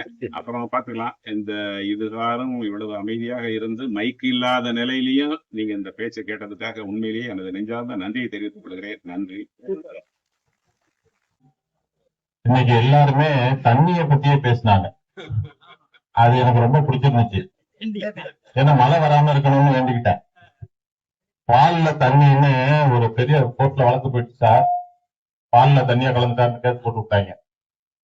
நீதிபதி திறமையா வாதாடி பால்ல ஒரு தண்ணி ஊத்தல, தண்ணியில தான் பாலை ஊத்தினாருன்னு கேஸை உடைச்சு வச்சுட்டாரு. அந்த நாமம் வந்துருச்சு. எங்க ஐயா இவரை பார்க்கும்போது இப்ப உள்ள ஒருத்தர் மாதிரி இருக்காரு. ஆமா, எனக்கு பிடிக்காத ஒரு அதனால பேர் சொல்லியிருப்பேன். ஆனா இவரை எனக்கு பிடிக்கும். கருப்பா உள்ளவங்கள பிடிக்கும் எனக்கு. ஆமா, இன்னும் ஒரு படத்துல அப்படிதான் கவுண்டமணி சொல்லுவாரு, இந்த மாதிரி பாலுக்கு 100 ரூபாய் கேட்கிறேன், நான் 50 ரூபாய் தான் கொடுப்பேன், மீதி 50 ரூபாய் நான் முனிசிபாலிட்டியில தண்ணி கட்டிடுவேன், எங்க வீட்டு பைப்ல தண்ணியை கிளம்பி என்கிட்ட பணம் வாங்க கிடையாது. வைரமுத்து ஒரு தடவை தண்ணியை பத்தி கவிதை பிடிச்சாரு. அப்ப சொன்னாரு, எங்கள் தெருவுக்கு ஒரு பால்காரன் வந்தான், அவன்கிட்ட தான் எல்லாரும் முகவரி கேட்பாங்க. ஏன்னா அவன் சொல்லுவான், இந்த ஊரே எனக்கு தண்ணி பட்டா பாடுமா, எல்லா பைப்லையும் தண்ணியை திரும்பி விட்டு வித்துட்டு போயிடுவான். அதே மாதிரி போஸ்ட் ஆபீஸ்ல இருந்து ஒரு நாள் திடீர்னு வண்டி எடுத்துட்டு போனேன். Free medical camp. எங்க சார் போனீங்க? போய் சும்மா ஃப்ரீ கேம்ப்ல செக் பண்ணேன். என்ன சொன்னாங்க? கொலஸ்ட்ரால் இருக்குன்னாங்க. அப்படியா? இதை நாங்களே சொல்லியிருப்போமே சார், நீங்க என்ன பாருங்க, இங்கிலீஷ்ல சொன்னா கோச்சிக்க மாட்டான் நம்மால். நம்ம கொலஸ்ட்ரால் இருக்குன்னா ஓகேன்றான். உனக்கு கொழுப்பு வச்சு போச்சுன்னா நீயா சோறு போட்டோமா. பொதுவா பாருங்க, உங்க ஜிகேல கொஞ்சம் டெவலப் பண்ணிக்கன்னா சரிங்குவான். அறிவை வளர்த்துக்கன்னா அது எனக்கு பெரிய வேலையை பண்ணுவான். நிறைய இருக்கு நகைச்சுவை. நீங்க சொன்னதுல இருந்து எடுத்ததுதான் எல்லாம். இன்னொரு இடத்துல கவிப்பேர் வைரமுத்து சொன்னாரு, காதலை பத்தி இன்னைக்கு ஐயா பேசினாங்க. அவர் பேர் நான் உலகம் சுற்று வாலிபன் வச்சிருக்கேன். ஒவ்வொருத்தருக்கும் ஒரு பேர் வச்சிருக்கேன். அவர் உலகம் சுற்று வாலிபன் வச்சிருக்கேன். ஆனா இன்னைக்கு காதலை பத்தி அவ்வளவு அழகா பேசினாருங்க. நீங்க இனிமே காதல் சப்ஜெக்ட் எடுத்துங்க. பாரத ராஜா இல்லாத குறைய நீங்க தீர்த்து வைங்க. அந்த ஃபீலோட சொன்னீங்க. வைரமுத்து சொல்லுவாரு, காதல் வந்தால் சொல்லி அனுப்பு, உயிரோடு இருந்தால் வருகிறேன். எவ்வளவு அருமையான வார்த்தை. காதல் வந்தா சொல்லி அனுப்பு, உயிரோடு இருந்து அடுத்த வரிய போறாரு. அதனாலதான் அவர் வைரமுத்து. கண்ணீரோடு கண்ணீர் கலந்து கடல் நீர் மட்டம் உயர்த்துனார். எவ்வளவு அழுதுருக்கான் பாருங்க. ரொம்ப பிரமாதமா இருந்தது. இன்னும் சொல்லிட்டே போலாம். அதுல இன்னொரு இடம் சொன்னாரு வைரமுத்து, வியர்வை, ரத்தம், எச்சில், பால், மோர், தேநீர், இளநீர் இவையெல்லாம் மாறு வேடம் போட்ட தண்ணீர் அப்படின்னார். எவ்வளவு அருமையான சிந்தனை. எல்ஐசி ஐயா சொன்னாங்க, பணம் இல்ல, பீரோல திறந்தேன், புடவை எடுத்தேன், பணமா கொட்டினுச்சுன்னு. நானா தான் ஒய்ஃப 4 வீடு எழுப்பிருப்பேன். எவ்வளவு நாள் என் பாக்கெட்ல இருந்து காசு எடுத்தேன்னு. ஆனா அதெல்லாம் இல்லாம ஐயா சிரிச்சுக்கிட்டு அதை ஒத்துக்கிட்டீங்க பாருங்க. உண்மையிலே திருஷ்டி சுத்தி போடுங்க சார், உங்களுக்கு கிடைச்ச ஃப்ரெண்ட்ஷிப். ஆனா அந்த புதுத்தான் நம்பர் மட்டும் எனக்கு கொடுத்துட்டு போங்க. நல்ல அருமையா சொன்னீங்க. ஏன்னா எல்ஐசில என் ஒய்ஃபு சேர்ந்தாங்க. நான் ரொம்ப சந்தோஷப்படல. ஏன்னா அடுத்த மாசத்துல இருந்து என்னதான் கட்ட சொல்லிட்டாங்க. நான் போய் பணம் கட்டிட்டு வருவேன் சார். 565 ரூபாய் கொடுத்தேன் சார். 10 வருஷம் கட்டினேன். 10 வருஷம் கட்டினதுக்கு அப்புறம் எனக்கு கிடைச்ச பலன் என்ன தெரியுமா? எல்ஐசில சொன்னா, சார் மெச்சூரிட்டி ஆயிடுச்சு 2 லட்சம் ரூபாய். அப்படியா? ஆமா, உங்க ஒய்ஃப் அக்கௌண்ட்ல ஏற்றி விட்டுருமா. அவங்க கட்டின பணம் வெறும் 565 ரூபாய். மத்த நாள் பூரா நான் ஆபீஸ்ல லீவ் போட்டு பர்மிஷன் போய் கட்டியிருக்கேன். மெச்சூரிட்டி ஆனவன அந்த பணத்தை என் ஒய்ஃப் அக்கௌண்ட்ல ஏற்றி விட்டாங்க. எல்ஐசி எய்த்தாப்ல இருந்து மன்னாவரி இருக்கலாம்னு பார்த்தேன். அங்க ஒரே கார் ரோடா இருக்கிறதுனால பேசாம வந்துட்டேன். நிறைய அப்படி சொல்லிக்கிட்டே போலாம். கடைசியா ஐயா சொன்னீங்களா பாருங்க, உண்மையில பாராட்டுறேன். அந்த ஆல்கஹால் தயாரிக்கிற கம்பெனில இருந்து ஒரு சொட்டு கூட நான் சாப்பிடலன்னு நினைப்பீங்க. நான் கடைசியில சொல்றேன், நீங்க சொல்லல. அதாவது சத்யராஜ் சாமியாரா வேலை பார்த்துட்டு தண்ணி இருக்காம இருக்கணும் இல்ல, சாலையிலே வேலை பார்த்துட்டு குடிக்காம இருக்காம, அதான் என் உண்மையா பண்ணுறது. நிறைய சொல்லிட்டே வரலாம். நல்ல ஒரு அருமையான குழு. பகவான் சார் இருந்தா எப்போது எல்லா கிரெடிட்டும் சேரும். நன்றி நன்றி நன்றி.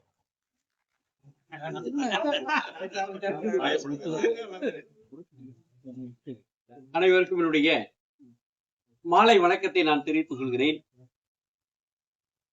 இந்த 104வது நிகழ்வு உண்மையிலேயே ஒரு பல உள்ளங்களினுடைய சங்கமிப்பாக இருக்கிறது.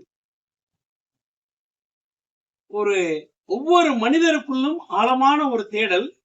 அந்த தேடலின் வாயிலாக அவர்கள் கண்டுபிடித்த உண்மைகள், அவர்களையெல்லாம் அவர்கள் சொல்லிய விதம் லயிக்க செய்தது. உதாரணமாக நம்ம எத்தனையோ பேரை நாம் பார்த்துட்டு இருக்கிறோம். நம்ம எங்களுடைய நகரை செம்மையாக நடத்தி கொண்டிருக்கக்கூடிய அண்ணன் ராஜகோபாலன் அண்ணன் அவர்கள் ரொம்ப அருமையாக பேசுவாங்க. ஆனாலும் ஒரு டைம் பார்த்தாருன்னா அவர் நிறுத்திடுவாரு. ரொம்ப மரியாதைக்குரியவர். அப்படி இருந்தவங்க கூட இன்னைக்கு இந்த வாழ்க்கை ஒரு சுவாரஸ்யமானது அப்படின்ற சொல்லக்கூடிய அந்த செய்தியை கேட்கின்ற போது எல்லாருமே சற்று கனத்த இதயத்தோடு தான் நீங்க எல்லாம் கேட்டுக்கிட்டு இருந்திருக்கீங்க. ஒவ்வொருத்தருடைய முகத்தையும் நான் பார்த்தேன். ரொம்ப மகிழ்ச்சியோடு மனைவியை பத்தி பேசுறப்பெல்லாம் எங்களுடைய பேராசிரியர் எங்களுடைய அன்பழகன் ஐயா ரொம்ப சந்தோஷமா பார்த்தார். ஏன் அப்படின்னா அவருக்கும் பின்னால் நின்னது அவர்களுடைய மனைவியா. ஒவ்வொரு ஆணுக்கு பின்னால் ஒரு வெற்றியை தரக்கூடிய அந்த பாதையை போடுவது அந்த மங்கையராக பிறப்பதற்கு நல்ல மாதவம் செய்திட வேண்டுமா என்று சொல்லக்கூடிய அந்த பெண்கள் தான் என்பதை பகிங்கரமாக இந்த கூட்டத்திலே ஒத்துக்கொண்டு ஏற்றுக்கொண்டு என் வாழ்வு செம்மையாக இருக்குது, நான் நன்றாக இருக்கிறேன் என்று சொல்லி அமர்ந்திருக்கக்கூடிய அண்ணன் அவர்களுக்கு எல்லோரும் ஒரு சிறந்த ஒரு கரவொலி இணைப்பி பாராட்டு கேட்க வேண்டும். இந்த செய்தியை உண்மையிலே இன்னைக்கு இருட்டடிப்பு செய்து விட்டார் என்று நான் சந்தேகப்படுகிறேன். ஒருவேளை இந்த ஒளி வாங்கி சரியாக செய்திருந்தால் அவருடைய இல்லம் வரைக்கும் சென்று அவருடைய மனைவி புலங்காயுதம் அடைந்திருப்பார் உண்மையிலேயே. ஆனால் இன்னைக்கு அது ஏதோ எங்களுடைய தவக்குறைவு இந்த இம்மைக்கும் மறுமைக்கும் செயலாற்ற முடியாமல் இந்த மைக்கு செத்து விட்டது இன்றைக்கு. நீங்க வேண்டாத சமயத்துல பேசுது பேசுது. அந்த வகையிலே பார்க்கின்ற போது உண்மையிலேயே ரொம்ப ரொம்ப ரொம்ப ஒரு எப்படி சொல்ற அந்த தருணங்கள், அவர் சந்தித்த அந்த வேதனை சோதனையான தருணங்கள் எல்லாம் கூட அவருடைய துணைவியார் துணை நின்று அவர்களை இந்த அளவிற்கு கொண்டு சேர்த்திருக்கிறார் என்று பார்க்கின்ற போது, ஏனென்று சொன்னால் ஒவ்வொரு பெண் பிள்ளைகளை பெற்றவர்கள் படக்கூடிய வேதனைகளை எல்லாம் உடைய அண்ணன் அவர்கள் சொல்லி தந்தாலும் இப்பொழுது பாருங்கள், உரையாற்றிய பிறகு அவர்கள் முகத்தில் ஒரு சந்துஷ்டி இருக்கின்றது ரொம்ப அற்புதமான முறையில. இதுதான் அந்த மனம் திறந்து பேசக்கூடிய, கிட்டத்தட்ட அவருடைய பாத்தீங்கன்னா ஒரு சேரன் இன்னைக்கு உட்கார்ந்திருந்தாருன்னா இயக்குனர் இன்னொரு ஆட்டோகிராஃப் எடுத்திருப்பாரு இவரை பற்றி. ரொம்ப அற்புதமான முறையில ஒரு நிகழ்வு. அடுத்ததாக பாத்தீங்கன்னா உடைய ஐயா அவர்கள் உடைய தனபால ஐயா அவர்கள் ரொம்ப அற்புதமா சொன்னாங்க. ஆண்டாள்ல இருந்து ஆரம்பிச்சு இப்படி சொல்லிட்டு வந்தாங்க. அதனால அதாவது எங்க நம்மளுடைய இலக்கியங்களை டச் பண்ணுவாங்கன்னு கவனமா அந்த இலக்கியங்கள்ல வராம, இலக்கியங்களுடைய சாராம்சமா இருக்கக்கூடிய இன்றைக்கு நிகழ்காலத்தில் வாழ்ந்து கொண்டிருக்கக்கூடிய கவிஞர்களையும் சொல்லி சென்றவருடைய பெருமை உண்மையிலேயே சாதித்திருந்தது. அது பாராட்டணும். சக மனிதர்களை பாராட்டக்கூடிய பண்பு அவரிடத்தும் இருக்கிறது. ஆனால் ஒரு சிறு கருத்து, காமம் காதல் என்பது அந்த காலத்திலே ரெண்டும் ஒன்றுதான். அது பேரு காதலுக்கு காமம் என்றுதான் சொன்னார்கள். ஆனால் கற்பூரம் நாருமோ கமலப்பு நாருமோ திருப்பவள செய்த செவ்வாய் தான் தித்தித்திருக்குமோ, மறுபூசித்த மாதவந்தன் வாய்ச்சுவையும் நாற்றமும் கேட்கின்றேன் விருப்புற்று சொல்லாளி வெண்சங்கை என்று சங்கை நோக்கி ஆண்டாள் பாடுவார். சாதாரண விஷயமல்ல. அந்த விரக தாபத்திலே நான் அந்த பாஞ்சசன்யம் ஒரு பக்கம் இருக்கு, ஒரு பக்கம் நம்முடைய அந்த சுதர்சன சக்கரம் இருக்கிறது. அந்த பாஞ்சசன்யத்தினுடைய சங்காவாத நான் இருந்திருக்க மாட்டேனோ என்ற வேதனையினுடைய புலம்பலாக ஒரு சாதாரண ஒரு பெண் எந்த அளவிற்கு விரகதாபத்தில் நின்று இறைவனை, அந்த இறைவனுடைய அந்த கற்பனை தான் அந்த கண்ணம்மா என்ற கற்பனை பாரதி கொண்டு வந்தான். சாதாரண விஷயம் அல்ல. தீக்குள் விரலை வைத்தால் நந்தலாலா, நின்னை தீண்டு மின்பம் தோன்றுதடா நந்தலாலா என்று சொன்னார் என்று சொன்னால், அந்த ஆண்டாள் நாச்சியருடைய அந்த மனோபாவத்தை உள்வாங்கி கொண்டு தான் இன்றைக்கு என்னுடைய பாரதியும் பேசினார். சாதாரண இல்ல. தொண்டரடிப்புடி ஆழ்வாரும் பேசுகின்றார், தேவகி புலம்பலாக நின்று பேசுகின்றார். அப்படி பார்க்கின்ற போது ஒரு தெய்வீக காதல், ஒரு எக்ஸ்டசி என்று சொல்லக்கூடிய ஒரு பேரானந்த பெருவழி அவர்களுடைய பாடலில் இருந்தது. அதையும் சொல்லி காட்டியிருந்தீர்கள். அடுத்ததாக எங்களுடைய நான் ரொம்பவும் பெரிதாக மதிக்கக்கூடிய அந்த காதல் மன்னன் என்று சொல்லக்கூடிய ஜெமினி கணேசனுக்கு அடுத்தாப்புல இருக்கக்கூடிய நம்ம ஐயா அவர்கள் தான், சண்முக சுந்தரம் ஐயா தான்.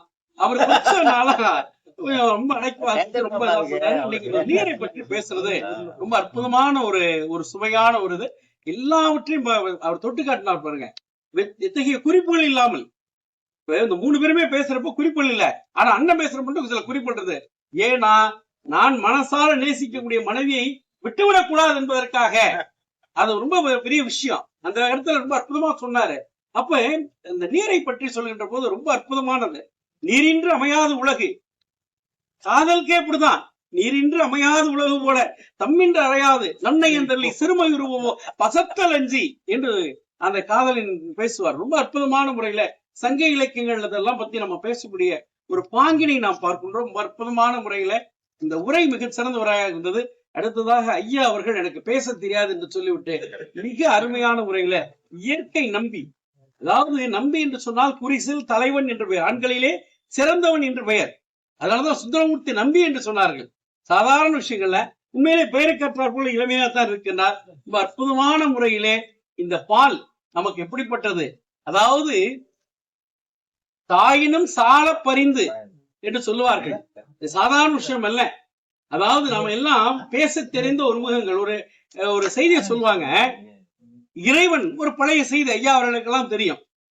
என்ன நடக்குது அப்படின்னா, ஒரு நாள் இறைவன் வான்வெளியிலிருந்து எட்டி பார்க்கிறாராம். எல்லா மக்களும் சேர்ந்து மிக உயரமான கோபுரங்களை கட்டி கொண்டிருக்கின்றார். ஏன் இப்படி கட்டுறாங்கன்னு பக்கத்தில் இருக்கக்கூடிய அவருக்கு சப்பார்டினேட்ஸ் வச்சிருப்பாங்கல்ல சிறு தெய்வங்கள்லாம், அந்த தெய்வங்களை பார்த்து கேட்கின்ற போது சொன்னாங்களாம், எல்லாரும் உங்களுடைய உலோகத்தை அடையணும்னு முயற்சி எடுத்து வர்றாங்க. ஆகையினால அவர்கள் எல்லாரும் உலகம் முழுவதும், அப்ப உலகம் முழுவதும் எல்லாரும் பேசுறாங்க புரியுதுன்னா ஒரே மொழிதான் இருந்துச்சு. இது நம்ம தமிழ் மொழி ஆட்கள் எழுதக்கூடிய ஒரு நல்ல ஒரு செவி வழி செய்தி.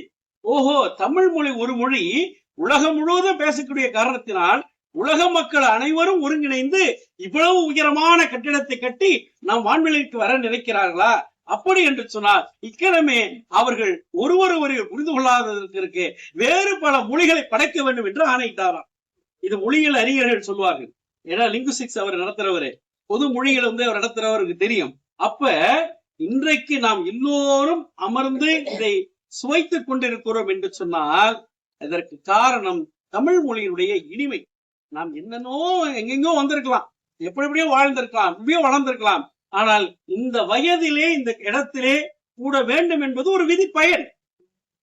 மாணிக்கவாசக பெருமான் அருமையா சொல்வார், எத்தனையோ பிறவிகள் படைத்திருக்கலாம், ஆனால் இன்னைக்கு மானிட பிறவி என்பது சாதாரண பிறவி அல்ல.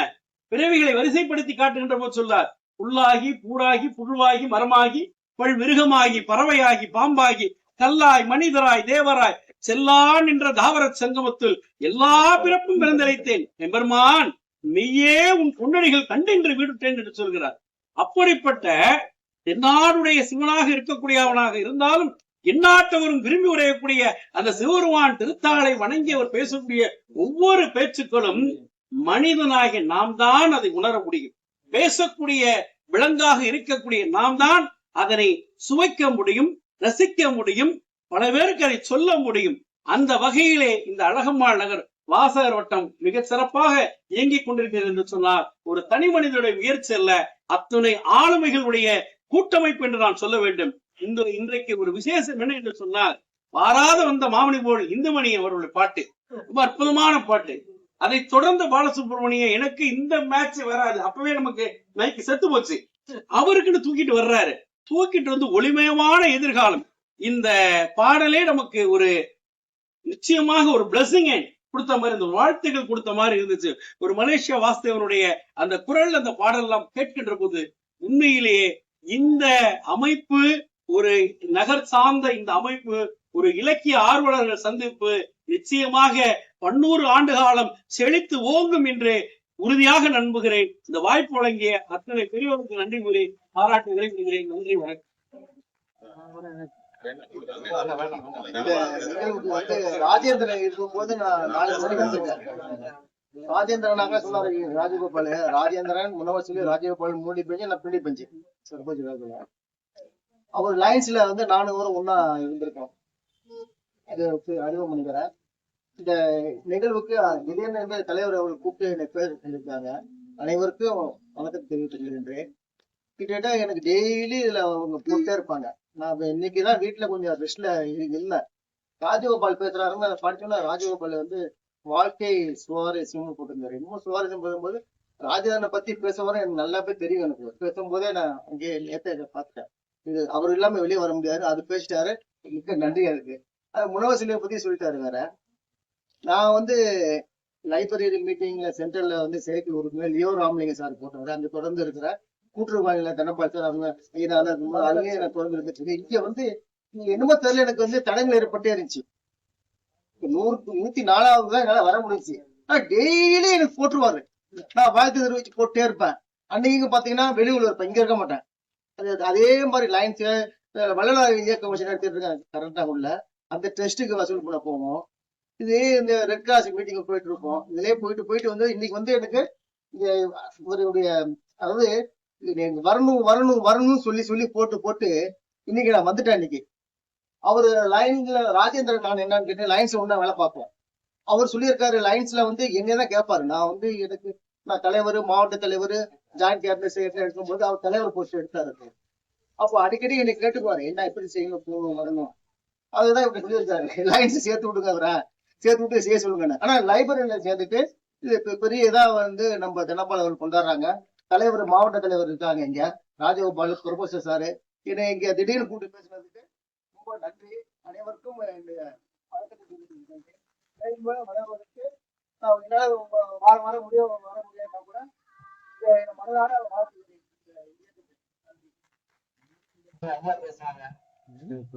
அவரோட குடும்ப பிரச்சனை பேசுறாங்க. அதுல பாதியை நான் சேர்ந்துருக்கேன்.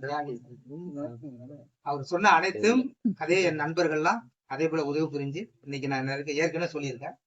அதுல வந்து ஐயாவுக்கு நான் ஒரு நதியை தெரிவிச்சுட்டேன். அடுத்து இந்த 3 பேர் இன்னைக்கு பேசுறது வந்து யாருமே சில வாட்டி பேசும்போது பின்னாடி ஏதாவது 2 பேர் பேசிக்கிட்டு இருப்பாங்க. நீங்க எல்லாருமே உங்க 3 பேர் கத்தை தான் காட்டாங்க. ஆமா 4 பேர். ஐயா வந்து எப்பொழுதும் உள்ளவங்கள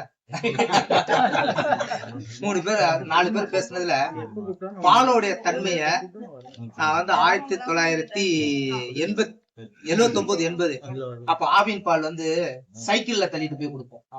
அப்ப ஒரு பாக்கெட் வந்து 75 பைசா அந்த ஆவின் பால் எடுத்து நான் வந்து டோர் டெலிவரி பண்ணேன்.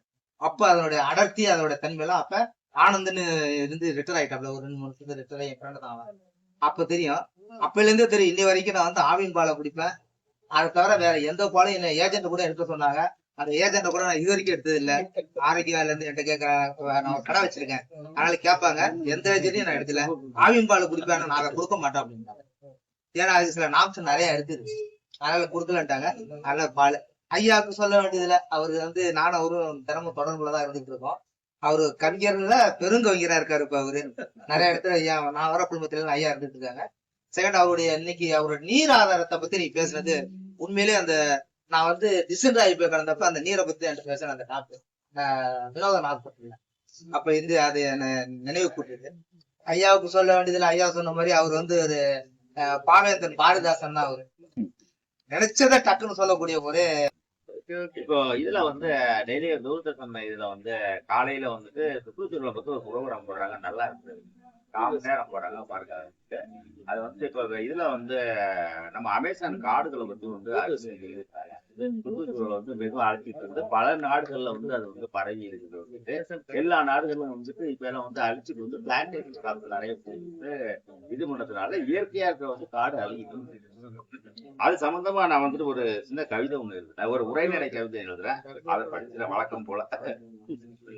ஏன்னா இப்ப கவிதை படிக்கிறது குறைஞ்சு போச்சு. வந்து நான் ஆரம்பத்துல வந்து 5 பேர் 6 பேர் படிப்பாங்க, இப்ப 1-2 பேர் தான் படிக்கிறது. வரப்ப அப்படி மாத்திடும். ஆமா, ஒரு கவிதை வந்துட்டு உன் மூக்கினுள் நுழையும் அமேசான் ஆக்சிஜனுக்கு நீ நன்றி சொல், நன்றி சொல். உச்சத்தின் உச்சமாய் உலகின் பிரம்மாண்டமாய் அகயத்தை காக்கிறது அமேசான் காடுகள். பல்லுயிர் பெருக்கமோ பல்லாயிரம், அரிய வகை உயிரினங்களோ 1000 தாவர விலங்கு பாரம்பரியமும் மனித பழங்குடி பாரம்பரியமும் அமேசானின் அமுத கலசங்கள். கண்டுபிடித்த உயிரினங்களோ கையளவு, கண்டுபிடிக்காததோ உலக அளவு. எல்லாமாய் இருந்து வரும், எல்லோரையும் காத்து வரும் அமேசான் மலக்காடுகளை, உலகின் பச்சை நுரையீரலை உடனடியாக பாதுகாக்க வாருங்கள் வாருங்கள். நன்றி. என்னுடைய அன்பான மாலை வணக்கங்களை புலப்படுத்திக் கொள்கிறேன். வாழ்க்கை வந்து ரொம்ப சுவாரஸ்யமானது. வாழ்க்கை என்ன சொல்லுகிறது அப்படின்னு கேட்டா, வாழ்க்கை வாழ சொல்லுகிறது. வாழ்க்கை என்ன சொல்லுகிறது கேட்டால், வாழ்க்கை வாழ வேண்டாம் என்று சொல்கிறது. ஏனென்று சொன்னால், எளிமை என்பது வாழ்க்கையில் ஒரு முக்கியமான ஒரு அம்சம். அந்த எளிமை எப்படின்னு சொன்னா, அடுத்தவர்களிடம் இருக்கக்கூடிய குறைகளை சுட்டி காட்டுவது என்பது நமக்கு மிக எளிமையாக இருக்கிறது. வாழ்க்கை மிக கடினமானது. எப்போது என்று சொன்னால், நம்மிடம் உள்ள குறைகளை நாம் கண்டறிவதில் மிகவும் கடினமாக இருக்கிறார். இந்த ரெண்டுமே வந்து பரஸ்பரம் வந்து இடம் மாற வேண்டும். இடம் மாறுகிறது வாழ்க்கை ரொம்ப சுவாரஸ்யமாக இருக்கும் அப்படின்னு சொல்லுவாங்க. அந்த வகையில என்னுடைய கல்லூரியில எனக்கு முன்னோடியாக பிடிச்ச மதிப்பிற்குரிய ராஜகோபால் அவர்கள் வந்து ரொம்ப அழகா சொன்னார், வாழ்க்கை வந்து எப்படி சுவாரஸ்யமாக இருக்கிறது அப்படின்னு. என்னுடைய வாழ்க்கையோட அனுபவங்கள்லாம் அவருடைய வாழ்க்கையுமே கிட்டத்தட்ட ஒன்னாதான் இருக்கும் இருக்கிறேன். ஏனென்று சொன்னால், என்னுடைய வாழ்க்கையில் என்னுடைய தந்தையார் எனக்கு கற்றுத்தந்த விஷயம் என்னன்னு சொன்னா, ஒழுக்கம், நேர்மை, கடின உழைப்பு. இந்த 3 தான். இந்த 3 இருந்தது என்று சொன்னால் வாழ்க்கை எந்த சூழலிலும், எந்த நிலையிலும், எந்த தருணத்திலும் அது எளிமையாக தான் இருக்கும். வந்து அந்த வாழ்க்கையை வாழ்வது என்பது ரொம்ப சுவாரஸ்யமாக தான் இருக்கும். அந்த சுவாரஸ்யமான வாழ்க்கையில வந்து நமக்கு என்ன அமைய வேண்டும் என்று சொன்னால், இந்த பண்புகள் இருந்தது என்று சொன்னாலே நல்ல மனைவி அமையும், நல்ல பிள்ளைகள் அமையும், நல்ல நட்புகள் அமையும். அதான் ரொம்ப ரொம்ப அழகா சொன்னார். வந்து எப்போது வந்து இந்த நட்பு என்பது அவருடைய வாழ்க்கை சுவாரஸ்யம் என்பதற்கு என்ன காரணம் என்று சொல்லுகிற போது, மிக சிறந்த நட்பினுடைய மேன்மை அவர் ரொம்ப அழகா வந்து எடுத்துக்கிட்டார். இடுக்கண் களைவதாம் நட்பு அப்படிங்கிற ஒரு. இன்னொன்னு, ஒரு பெண்ணுடைய கல்யாணத்துக்கு நம்ம இருந்து பார்க்கணும், செய்யணும் அப்படின்னு தான் எல்லாரும் நினைப்பாங்க. ஆனா நண்பர் எல்லாவற்றையும் எடுத்துக்கொண்டா, நான் ஒரே ஒரு பொறுப்பு எடுத்துக்கொண்டேன், பணம் கொடுப்பது அப்படின்னு சொல்றதுன்னா, எந்த அளவிற்கு அவர்களுக்கிடையே அந்த நட்பு என்பது எவ்வளவு மேன்மை மிக்கதா இருந்திருக்கணும். அதுதான் வாழ்க்கை சுவாரஸ்யமா அதுதான் உணர்ந்து கொண்டேன். ரெண்டாவது வந்து உடவுக்குள்ள இருந்து பணத்தை எடுத்தேன் அப்படின்னு சொல்றாங்க பாருங்க. ஏன் எடுத்தீங்கன்னு அவரும் கேட்கல, நான் எடுத்தேன்னு இவரும் சொல்லல. என்ன மாதிரி அண்டர்ஸ்டாண்டிங் பாருங்க. அதுதான் வாழ்க்கை வந்து யாயும் யாராகியரோ எந்த எம்மரை கீழே யானும் நீயும் எவ்வளி அறிதும் செம்புள்ள தேநீர் கூட அன்புடைய நெஞ்சந்தான். தெரியும் கணவர் எடுத்தா எதுக்கு எடுத்திருப்பான்னு தெரியும். நான் சேர்த்து வைத்திருப்பதே என் கணவருக்காக தான்ங்கிற குறிப்பு அங்க இருக்குது. அதனால அது பேச வேண்டிய அவசியமே இல்லை. இப்படி வாழ்க்கையினுடைய ஒவ்வொரு தருணங்களிலும் வாழ்க்கை எவ்வளவு சுவாரஸ்யமா இருக்கிறது அப்படின்னு சொன்னா நாம் நடந்து கொள்ளுகிற முறையிலும் நம்முடைய பண்புல தான் இருக்கு அப்படின்னு ரொம்ப அழகா சொன்னாங்க. இந்த 3 பேர் பேசினாங்க. நானும் ராஜமாணிக்கமும் 2003 வந்து இன்டர்நேஷனல் கான்பரன்ஸுக்காக ஸ்ரீலங்கா போயிருந்தோம். அங்க வந்து கான்பரன்ஸ் இப்படிதான் இருக்கும், ஒரு சின்ன ரூம் தான் இருக்கும். அது BMICH சொல்லக்கூடிய ஒரு பெரிய hall, Bandaranaike memorial international conference ஒரு பெரிய ஹால், ஒரு 5000 பேர் உட்கார்ந்து கேட்கக்கூடிய ஹால்ல நாங்கெல்லாம் கற்றை வாசிட்டு வந்தோம். நானும் ராஜமாணிக்கம் கற்றை வாசிட்டு வந்தோம். இப்ப இந்த 3 பேருடைய கற்றை எனக்கு கேட்டபோது என்ன தோணுச்சுன்னா, ஒரு பன்னாட்டு கருத்தினர் உட்கார்ந்து ஒரு பெரிய ஆய்வு கேட்ட மாதிரி எனக்கு கேட்டேன். ரொம்ப அருமையாக இருந்தது. முதல்ல வந்து சொல்லுகிற போது இயற்கை நம்பி ரொம்ப அழகா சொன்னார். அவர் பேசின அந்த இதற்குரிய ஒவ்வொரு சொற்களையும் நீங்க கவனிச்சு பாத்தீங்கன்னா, ஒரு ஆய்வாளனாக நான் நினைக்கிறேன், ஒரு சொல் கூட வீணான சொல்ல இல்லை. அவர் பேசுற பேச்சுல அத்தனை சொற்களையும் வந்து மிகப்பெரிய சத்தியம் உண்மையும் இருந்துச்சு. நாம எதையெல்லாம் வந்து நம்பிக்கையின் அடிப்படையில் வந்து நான் நம்பிக்கொண்டு இருக்கிறோமோ அத்தனையும் நீங்கள் அறிவியல் அடிப்படையில் நம்ப வேண்டும்ங்கிற ஒரு கருத்தை ரொம்ப அழகா அவர்கள் எடுத்து வச்சார். வந்து அறிவியலை வைத்துக்கொண்டு ஏதாவது நீங்க அணுகணும் அப்படிங்கிறதா வந்து அந்த முக்கியமான ஒரு செய்தியா சொன்னாரு. பாலை பற்றி அவர் சான்றா வந்து பாலை அவர் சான்றாக எடுத்துக்கொண்டாருன்னு சொல்லலாம். வந்து அப்படி இயற்கை சார்ந்த ஒரு விஷயத்தை அவர் ரொம்ப அழகா சொன்னாரு. அன்றைக்கு வந்து இயற்கையோடு இணைந்த வாழ்வுதான் சங்கடைக்கு வாழ்வா இருந்துச்சு. அதான் 5 பகுப்புல குறிஞ்சி முல்லை மருதம் நெய்தல் பாலைன்னு சொல்லி முதல் பொருளாகவும் கருப்பொருளாகவும் உரிப்பொருளாகவும் தான் அன்னைக்கு மக்கள் வாழ்ந்தாங்க. அதனால எந்த பிரச்சனையும் இல்லாம இருந்துச்சு. அப்படி இயற்கையோடு வாழ்ந்துகிற வாழ்க்கையில் தானே எந்த நிலையிலும் கொஞ்சம் துன்பத்தையும் தராது என்பதை யார் சொல்றாரு? இயற்கையை நம்பி இருக்கக்கூடிய இயற்கையை நம்பி சொல்லியிருக்காரு. அதனால ரொம்ப சுவாரஸ்யமாக இருந்தது. அவருக்கு மனம் வந்த வாழ்க்கை தெரிச்சுக்கிறேன். 2வது சொல்ற போது நீரை பற்றி சொன்னார். ரொம்ப அழகான விஷயம். மனிதனுடைய பிறப்பு தொடங்கி கடைசியாக நம்ம வந்து சென்று சாம்பலாகிற வரைக்கும் வந்து நீர் வந்து ரொம்ப முக்கியமான ஆதாரத்தில் இருக்குது. ஆனா பொதுவா வந்து சங்க இலக்கியத்துல ராஜமாணிக்கு தெரியும், நீர் என்பது வந்து ஒரு குறியீட்டு அடையாளம், ஒரு பண்பாட்டு அடையாளம், ஒரு மனித நாகரிகம் தோன்றிய அந்த உயிர் ஜனிப்பினுடைய அடையாளம் அப்படி சொல்றாங்க.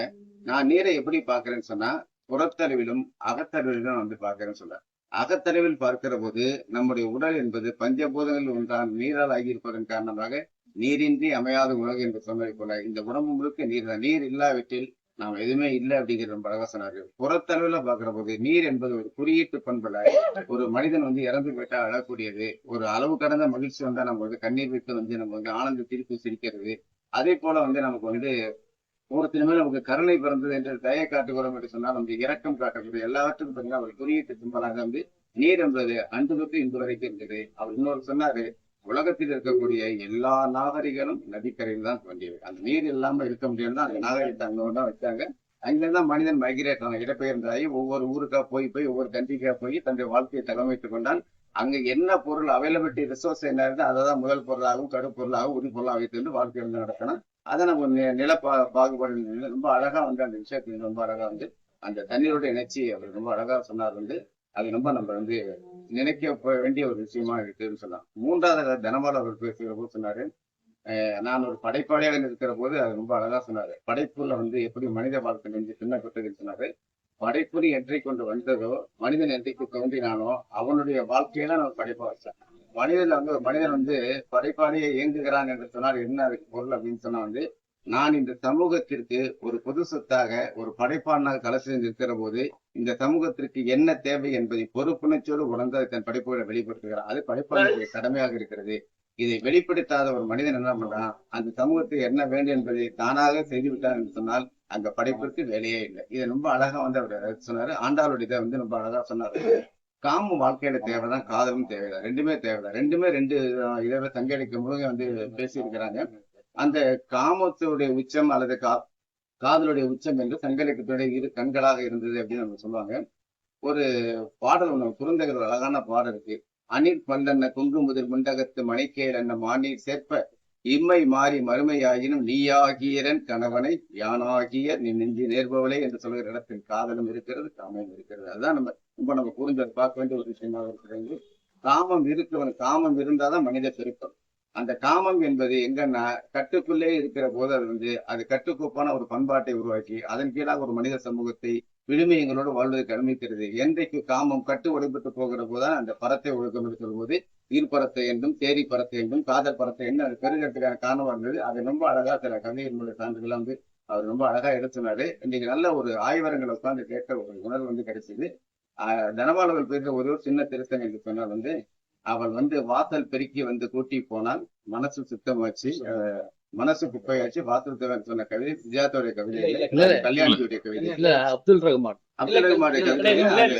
அது வண்ணதாசனுடைய கல்யாணி நினைக்கிற வண்ணதாசனுடைய கவிதை பெண் ஒருத்தி வாசல் பெருக்கி போனால் வாசல் சுத்தமாச்சு, மனசு குப்பையாச்சுன்னு சொல்ற கவிதை வண்ணதாசனுடைய கவிதைன்னு சொல்லிட்டு ரொம்ப அருமையா இருந்துச்சு. இந்த அரங்கே பாக்குறது நல்ல ஒரு ஆய்வா இருக்குது. நாளுக்கு நாள் அப்படியே மெருகேறிட்டே போகுது. ரொம்ப அமைதியா உட்காந்துருக்காரு, வேறு போல அமைதியா தனபாலன் உட்காந்துருக்காரு. நல்லா பேசப்படுகிற விஷயங்களை பாருங்க, நிறைய விஷயங்கள் பகிர்ந்து கொண்டே இருக்குது. வந்தவரைக்கு ஒருத்தர் அதே மாதிரி ஒரு பாட்டு பண்ணார், நல்ல இனிமையான ஒரு பாட்டு. அவருக்கு ரொம்ப நன்றி சொல்லணும். அருமையான குரல்ல ஒளிமயமான எதிர்காலம் என்று தொடங்கினாரு. அவன் நீங்க நண்பர்கள் சொன்னது போல இந்த அகமான உருவத்திற்கு ஒளிமயான எதிர்காலம் ஏற்கனவே விதைக்கப்பட்டு விட்டது. அது செழித்துக் கொண்டிருக்கிறது. இன்னும் நிறைய கிளைகளை பரப்பி தமிழகம் முழுக்கும் வந்தது தன்னுடைய ஒளியை பாய்ச்சது என்பது மாற்று கருத்தினை என்று கூறி வாய்ப்புக்கு நன்றி கூறி வருகிறேன்.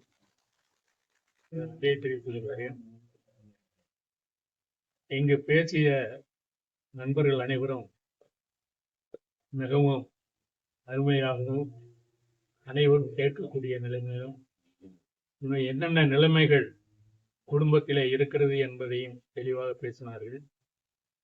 இந்த கூட்டத்தை புதன்கிழமை எடுத்து நடத்துகின்ற பொறுப்பு நமது தனபாலன் அவர்களுக்கு இருக்கிறது. அவரை விட்டால் வேறு யாரும் செய்வோமா என்பதே சந்தேகத்துக்குரியதாக இருக்கிறது. அவர்தான் இந்த பொறுப்புகளை எடுத்து செய்கிறார். ஊழையும் முப்பக்கம் காண்போம், உணைவென்றி தாளாது உலர்த்து போகிறது என்று வள்ளுவர் சொல்லுவார். அதாவது தன்னுடைய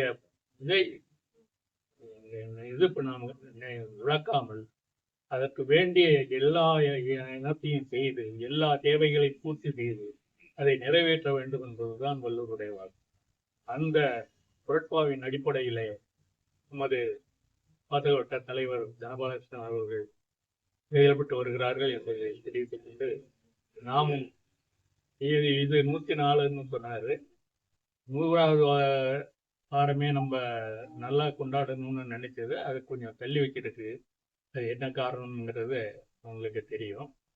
ஆகையினால இந்த 100வது வாரத்தை நாம் கொண்டாடுகிறத மிகவும் சிறப்பாக கொண்டாட வேண்டும். அதற்கு ஒவ்வொரு உறுப்பினரும் நீங்க கவலைப்படாம சொல்லணும்.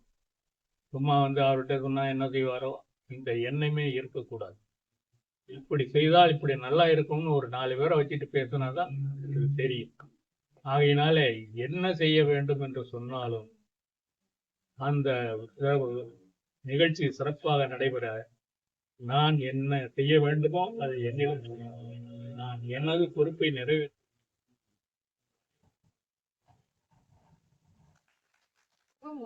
என்ற தலைப்பில் உரையாற்றிய முனைவர் இயற்கை நம்பி அவர்களுக்கு வணக்கத்தையும் நன்றியையும் தெரிவித்துள்ளேன். பிற்கால படிப்புகளில் வாழ்வியல் என்ற தலைப்பில் உரையாற்றிய ஐயா தனபால் ஐயா அவர்களுக்கு வாழ்க்கையை நன்றி தெரிவித்துள்ளேன். நீரும் வாழ்வியலும் என்ற தலைப்பில் உரையாற்றிய ஐயா அவர்களுக்கு வணக்கத்தையும் நன்றியை தெரிவித்துள்ளேன்.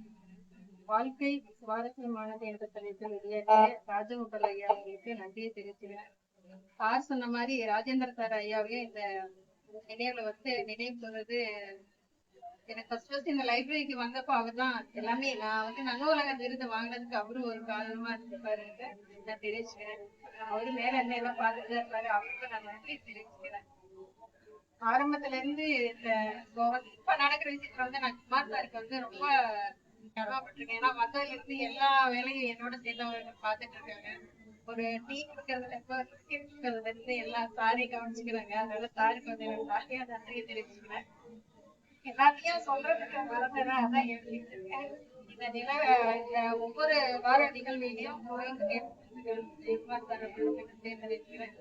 இந்த வாரத்துல வந்து நம்ம நூலகத்துல வந்து புரவலரா சேர்ந்திருக்க நம்ம திவ்யேந்திரன் ஐயா அவர்களுக்கு என்னோட நன்றியை தெரிவிச்சுக்கிறேன். ஒவ்வொரு வாரமும் இந்த 104 வாரத்தையும் விடாம நடத்திட்டு இருக்கிறேன் எங்க வாசனோட தலைவர் அவர்களுக்கு நன்றியை தெரிவிச்சுக்கிறேன். ஒவ்வொரு ஆளுமையிலேயும் முதல்ல தேர்ந்தெடுக்கிறேங்க ராஜமாணிக்கர் ஐயா அவர்களுக்கும் வாசனோட தலைவர் அவர்களுக்கும் நன்றியை தெரிவிச்சுக்கிறேன். ஒவ்வொரு தடவையும் கண்ணையா அண்ணனும் திருமூர்த்தி சாரையும் மறந்துடுறேன். இந்த வாரம் அவங்களுக்கு சேர்த்து நன்றி தரு. என்னை கூப்பிட்டு காமெடி பண்றாங்க, எங்களை எல்லாம் மறந்துடுறீங்க அப்படின்னு. அவங்க 2 பேருக்கும் நன்றியை தெரிவிச்சுக்கிறேன். நன்றி.